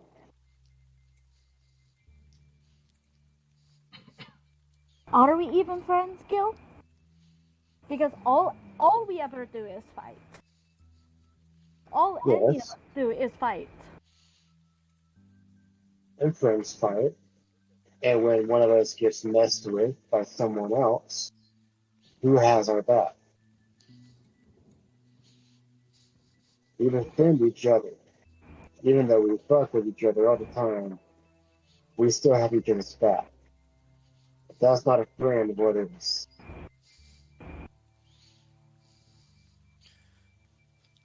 It's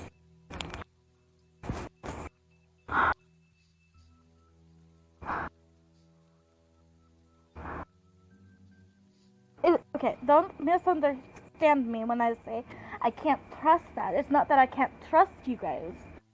Because I am trying to trust you guys.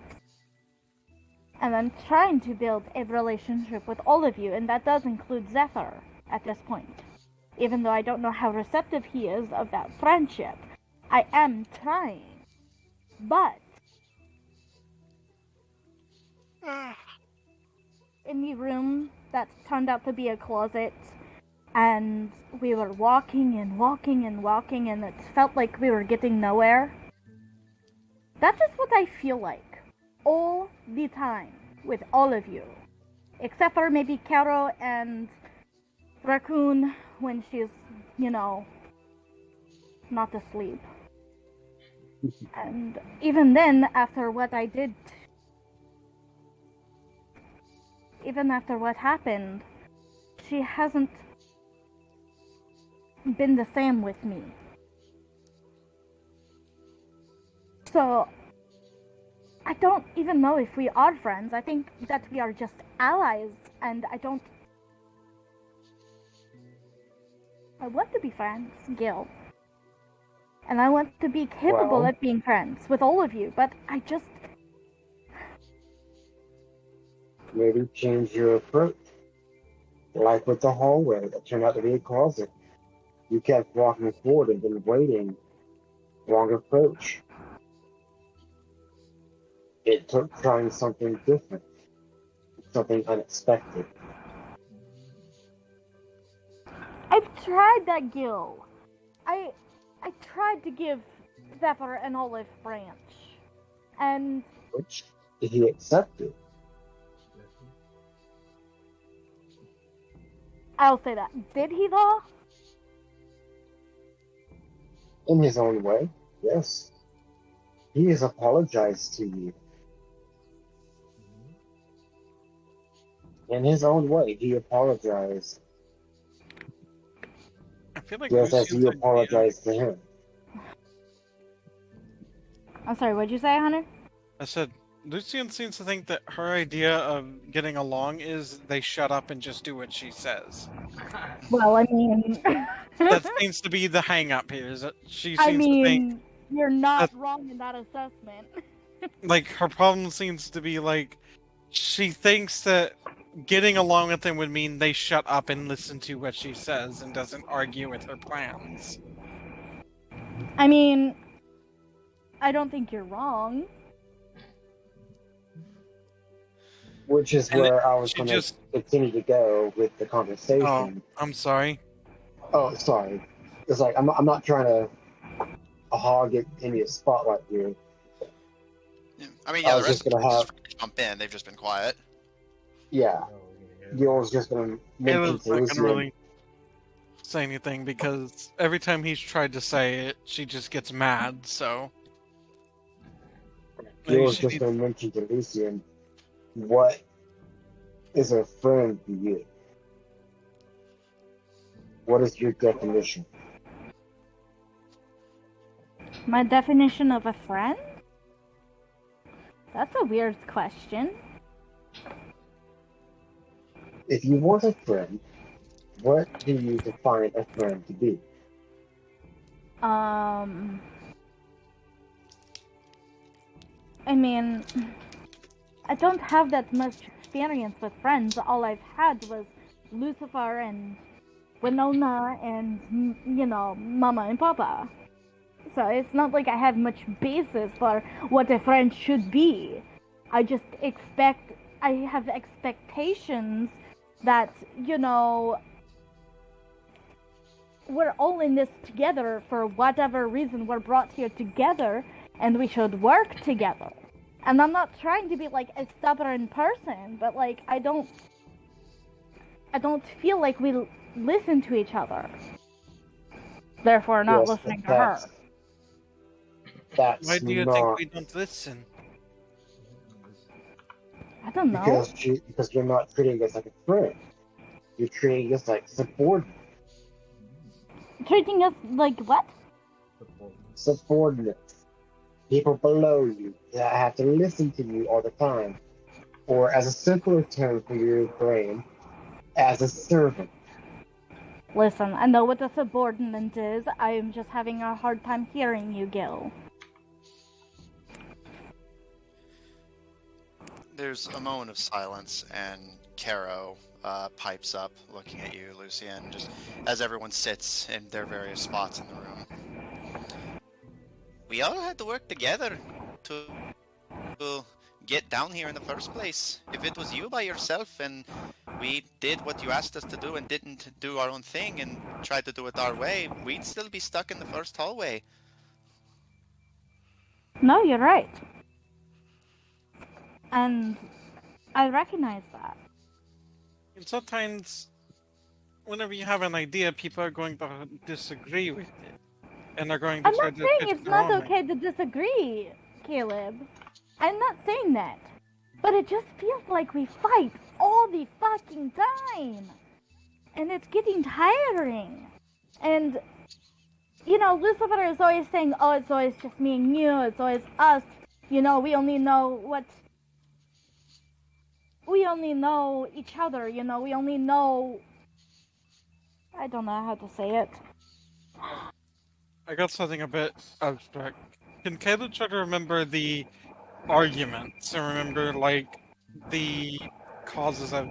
Also, there's a lot of background I'm noise. sorry, I'm sitting right next to the air conditioner. I overheated, and I just need the air conditioner right now because I feel like I'm on Okay. puke. I just So, when I'm not so sorry. talking, try to keep the mic off. Yeah, I'm just sorry. yeah, that's fine. Just mute. It was like I don't mean to be like rude or anything, but it was just that kind of white noise sometimes bothers me. You know, Yeah, you're good. So what were you asking? can Caleb remember like all the arguments that he's been involved with this group and what started them? Yeah, I'll say I won't even make you roll for that. That's easy enough. Yes, there were frequent disagreements and arguments among your friend group back home. Typically over relatively standard things. Wait. Why is the stream offline? Austin, you good? Can you hear me? Uh-oh. think we lost him. Yeah, I had an admin view and it's like counting. Okay, Qual said it was cutting out really bad as well. So it's like also had an issue. Probably. Well, I guess just for the sake of finishing the thought, we can and then you can just if we come back, you can just answer it then. All right. So, can he remember like when? Basically, how did it start? And also specifically, when did it kind of start to turn into a fight? People I get got something. Also, welcome back, Austin. Guessing technical issue. My computer. I mean, the weird part, I could hear y'all the whole time, but Hmm. I think it was still. I mean, it was still recording, so I got that. Probably got that fine, but Okay. it just my computer started like freeze up, tense up. I see. Well, if you don't mind, after the stream, just like check to make sure the recording wasn't dented, just in case we need to get the stream version. Anyway, yeah, Caleb. I'm assuming we're back online, so yeah, Caleb, you would remember that typically what would start the arguments is disagreement over, again, relatively down-to-earth things for the Tevadrons. Shares of spoils from a take, whether, basically which people should have, like, what percentage, that sort of thing.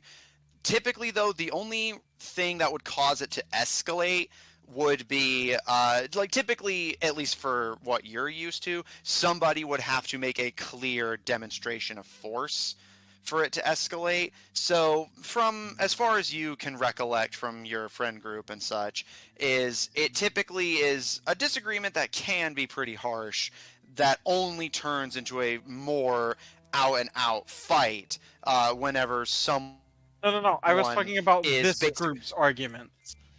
Oh, I see. Caleb's trying to basically remember, like, who started them and how did they become, like, full-on fights? Typically, someone would propose an idea, and even if most of the party was on the same side on the matter, if Lucian was in disagreement, even if they were solo or in the minority on the issue, basically Lucian generally seemed to be under the impression that, like, the party's disagreement was from a lack of understanding the point rather than just finding fault in her line of thinking. As far as you can recollect from the most recent arguments especially, Lucian basically escalates a disagreement into a fight under the assumption that, they just aren't understanding my point. It can't just be that they're disagreeing with it. Caleb's going to be like, and you point out that all of those turning into fights, but at least to my recent recollection, you're usually the one who makes it turn into a big deal. Either someone has a plan and you disagree with it, or someone disagrees with your plan and you sit there trying to, I guess, force your way of thinking into everyone's heads, and it's just not how people just don't going to do that.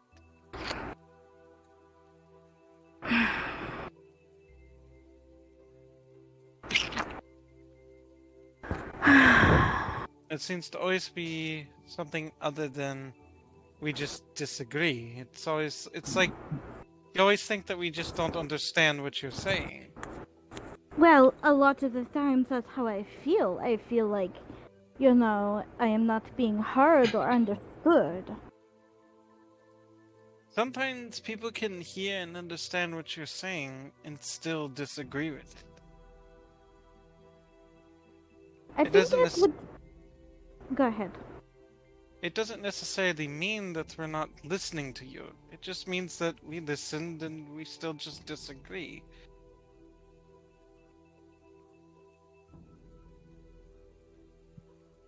It doesn't have to be, It's basically nobody has every answer. Even someone who knows as many things as you do, as you like to tell us.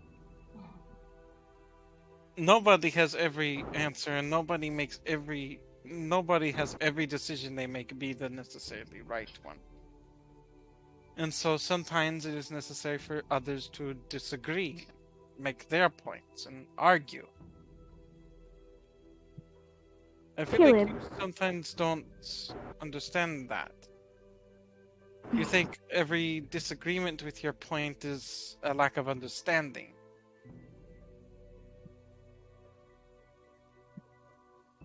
Again, that's how I felt. And I know not one person knows everything. I know that. What do you think I am studying, and I'm trying to read and trying to figure out what is going on with.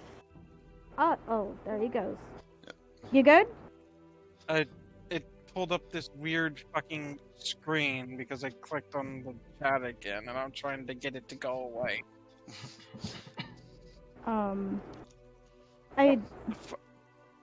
What was the last thing I you fixed heard? it. I got the gist of it. Okay. I understand that not one person knows everything. I'm not saying I know everything. I'm studying so I can try to learn more. I'm just saying that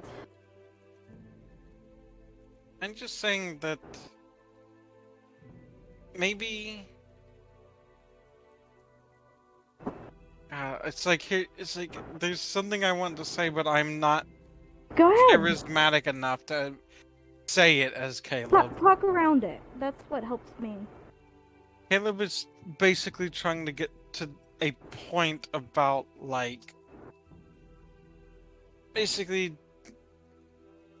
she needs to maybe. I feel like Caleb feels like she doesn't. She asks everybody to listen to her, but then doesn't really listen to others. Because whenever others make an argument for their thing, she just immediately goes into that trying that you just don't understand mode. So she, instead of trying to argue her point against theirs, and that's kind of where Caleb's trying to go. I'm just so kind of like versed be more understanding and listen better. Something like that. Like, I'm just Basically- not able to elaborate what Caleb is trying to say. Basically, my character is more charismatic than I am. Yeah, well, we'll work it in. Lucian, Caleb takes a moment, kind of like trying to find the right words and stumbling a bit, but does eventually arrive at the conclusion of, correct me if I'm wrong, that Lucian could stand to learn to, as they always say, listen! And rather than take an argument against her as a lack of understanding her point, that perhaps they have an equally valid point that they are trying to make that, ironically, Lucian is failing to understand and listen to. Yeah, asking us to understand her, but then, not understanding us. Like, does everyone feel like that's kind of the gist of the problem with Lucian? Like, again, like, I feel like that's a case of the character is probably more charismatic than the player is. Mm-hmm. Oh, and Caleb's young, so it stands to reason that even in character he might, like, have to find the words, essentially. Because this is a very adult conversation, so... Caleb,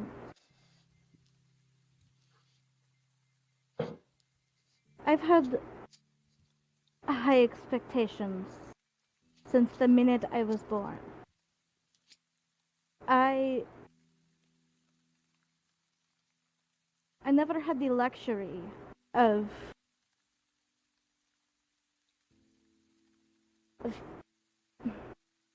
hard for me.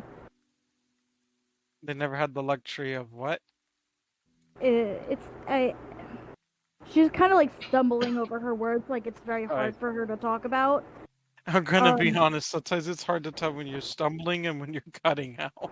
I'm sorry. No, it's not meant like anything bad, it's just sometimes that is an issue. No, I should be better. I've moved closer to the router. Yeah, you're okay now. that. Just Okay. again, Lucian's pausing, so... Yeah. Continue. So she kind of like stumbles over her words and just kind of sighs heavily. I didn't have the luxury of being wrong. I had, and if I was wrong, it was punishable. And I know that's not the case here, but it's a habit to feel like I have to know everything all the time. Caleb was And gonna be. Oh, sorry, I thought you were done. no, go ahead. Caleb was gonna be like, well, outside of the realm of your parent, there's really nothing wrong with being wrong. I'm It gonna happens to every. I'm gonna roll up my sleeves, and show Caleb, my scars. Caleb, you see a tapestry of what you actually would recognize from your time in Tebadra as an array of surgical scars. Although, given that Lucian still appears to have very functioning arms, these appear to be largely superfluous, although the exact nature of what inflicted them and why eludes you. But they definitely appear to be medical or surgical in nature. Caleb is going to gonna look to her and be like, well, something that I have been having to think about a lot is that sometimes the people that we think we should look to are not always the best people, and I think I don't need to tell you that. And that some people, especially those kinds of people, will tend to try and force you into a certain way. But I think we need to try and be more than the mold they tried to force us into.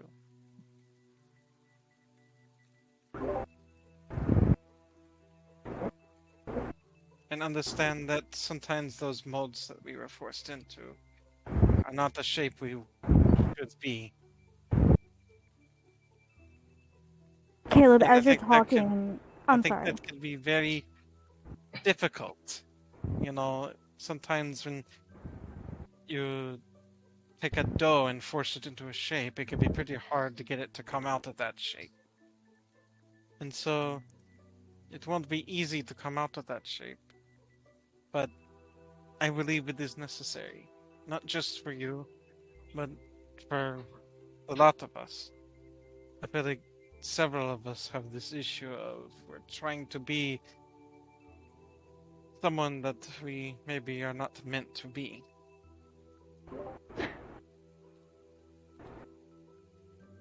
You don't. No. Caleb, what do you know of my family? I'm going to assume very little. You can make a history check if you want. Yeah.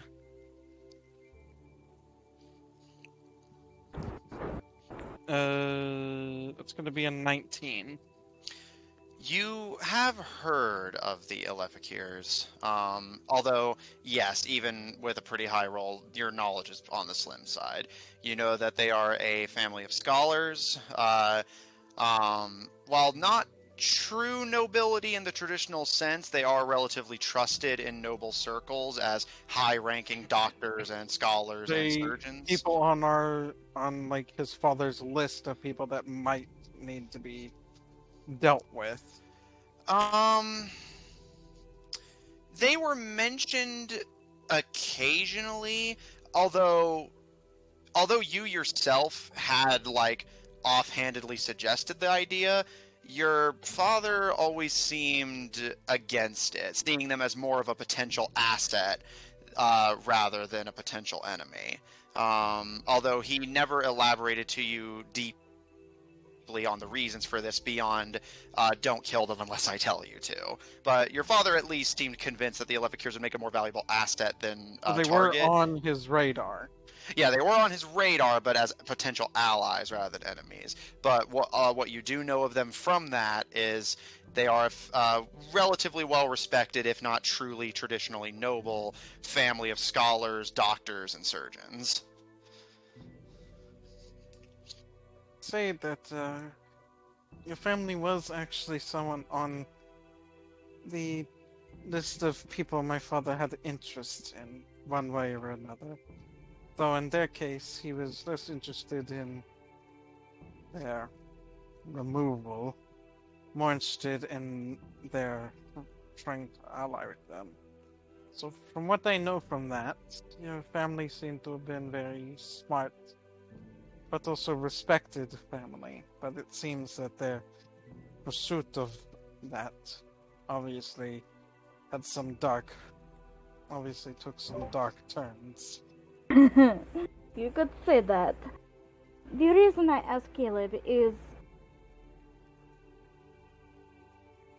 not many people know this, but way before Lucifer and I were born, my father, being the suspicious man that he was, had seen I don't want to say fortune teller because I don't think I believe in that kind of bullshit, but somebody who was very inclined to, like, divination. I do think that divination is a thing, so I'm not sure if that aligns with I don't know.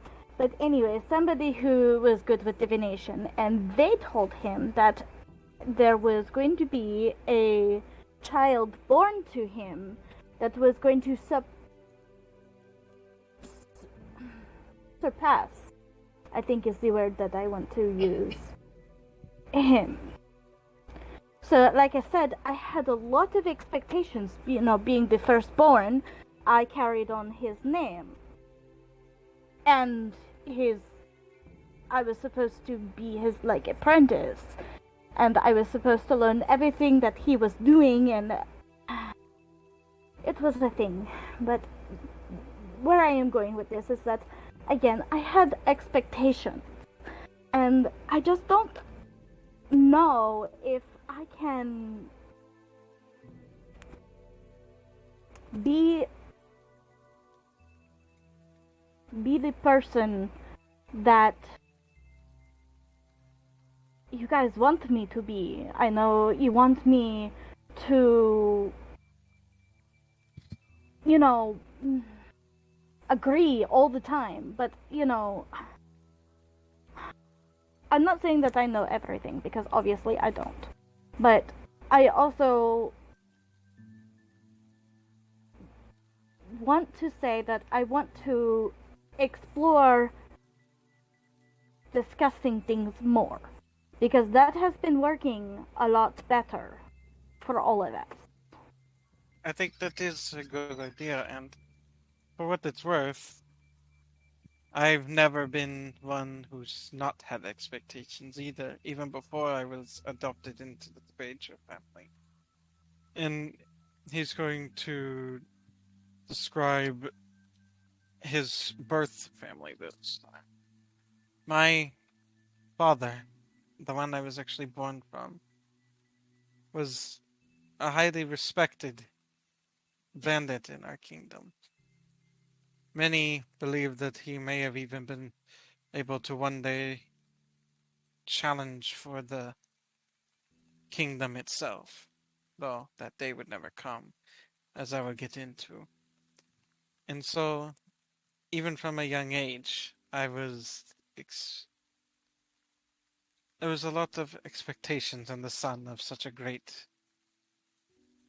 individual in our kingdom.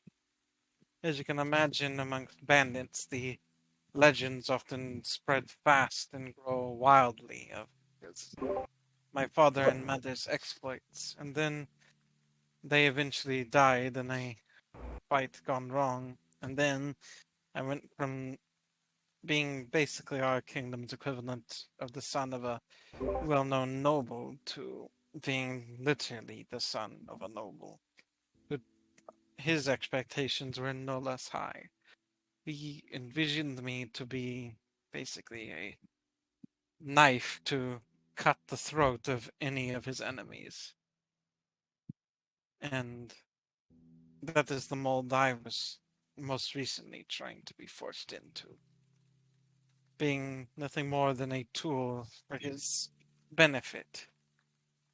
And between the expectations of either being some great heir to some legacy to being an heir who must also be unstoppable killer, basically. Expectations have been high on me as well. And I know how hard it is to have all those expectations. And from what I understand, Gil also seemed to have been someone who probably had expectations on him. Aren't you the son of the leader of your kingdom or something? Yeah, that I am. And I'm sure that And the expectations for you to succeed in combat and various things are always quite high. always, And the I'm sure expectations are very, very high. So sadly, as Lucian has pointed out, I was never able to actually feel those expectations. Gil, it's not that I don't think that you can't meet those expectations. I think that you have a lot to learn before you do try to meet those expectations. but that is an issue beside the point we're making right now. That is something for you and Gil to work out personally. The point they're making is you're not the only one who had high expectations placed on them. And so we, for what it's worth, can understand that aspect. And we also don't expect you to just agree with us all the time. We don't expect that of you, but you shouldn't expect that of us either. Discourse can be good. Discourse often is the best way to lead to the truth, especially if two sides are on either side of it. Which you'll be surprised how common that is for two sides to be on either side of the actual correct or true way, whatever you wish to call it.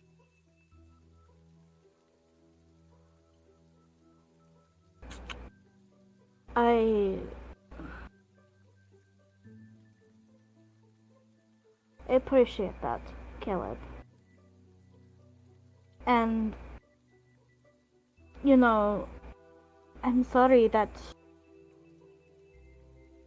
you lost your family, your mom and your dad, and,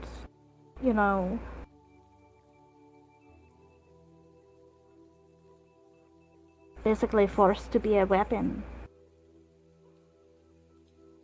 But I do think that going forward we could all use our knowledge and our skills to do better as a team, and maybe we can be friends. At least I want to be friends. And if we can just work together, things like, in my admittedly short experience of this life, things like friends often take time. And taking the right steps. All it takes is taking the right steps and just a little bit of time to pass.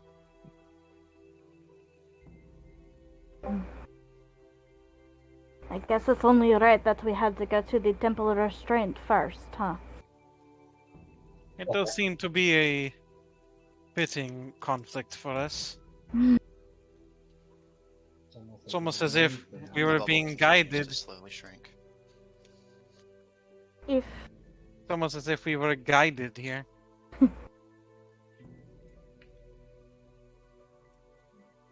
Wink, wink, nudge, nudge. Yeah. Somewhere above your head, you hear an almost ethereal, and you quickly dismiss it as likely nothing, but you almost imagine you can hear an ethereal clattering of dice.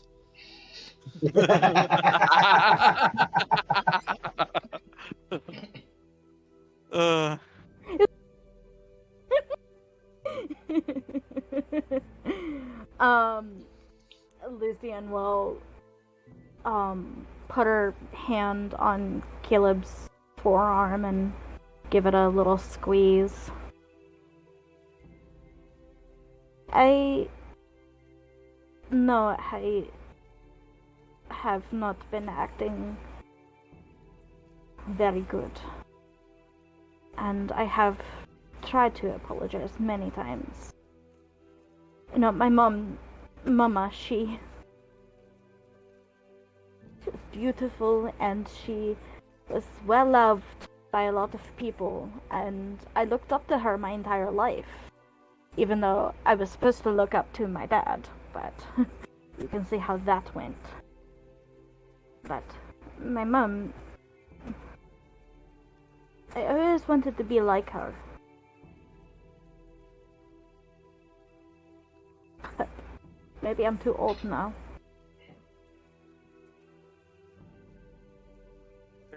It's never too late to strive to be someone that you consider to be a better direction. As long as one lives, one can always be better. Well, my mom was a good person. She just turned a blind eye to what our father was doing. And I don't know if it was love or obligation that did that. Well, But she was good. well, then, even if you do be more like her, you know that there's also room that you could be better. At this, she smiles and pats his arm. And for the first time in a long time, you actually hear Raccoon pipe up on Gil's back, kind of observing the conversation with the first smile you've seen on them in a long time. Lorcan always told me the best time to plant the tree was 20 years ago, but the second best time is now.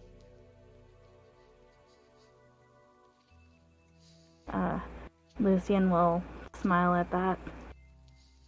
When we go to Wicket, I should show you the tree that I used to climb. I think you'd like that. Caleb will, Raccoon's eyes go wide. Caleb will be like, and like I said, we will be there with you. And Caleb, and what's been a kind of break from his attitude lately, is going to hug Lucian. She will gladly embrace him back. As the two of you embrace, Gil and Raccoon and Caro watching with varying degrees of fondness or whatever emotions roil within your conflicted minds. Zephyr, you watch from a distance, able to hear all of this, but staying out of it for the most part. But occasionally your mind wanders to a field of snow and a familiar yet unfamiliar voice. And Neon, as you fiddle with your multi-tool, listen to the conversation as you attempt to busy yourself, but with or without your willing, some of it sinks into you one way or another.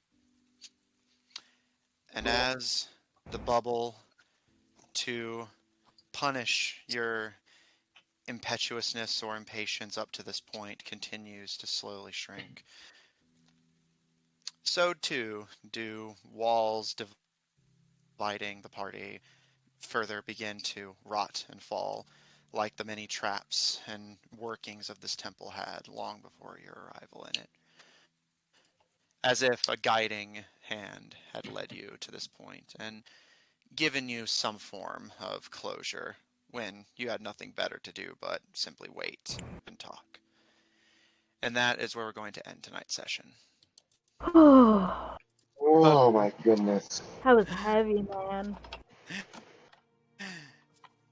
If any of you watching at home want to see more of my DMing, check out twitch.tv/GrahamCrackers, GrameCrackerz, for my Friday campaign, The Goldshine Investigations, at 7 o'clock Central Daylight Time, taking place in the same campaign setting, featuring the father and uncle of Aurora Blackmont adventuring on a different continent, unraveling the conspiracies of a cult that has embedded itself across the continent.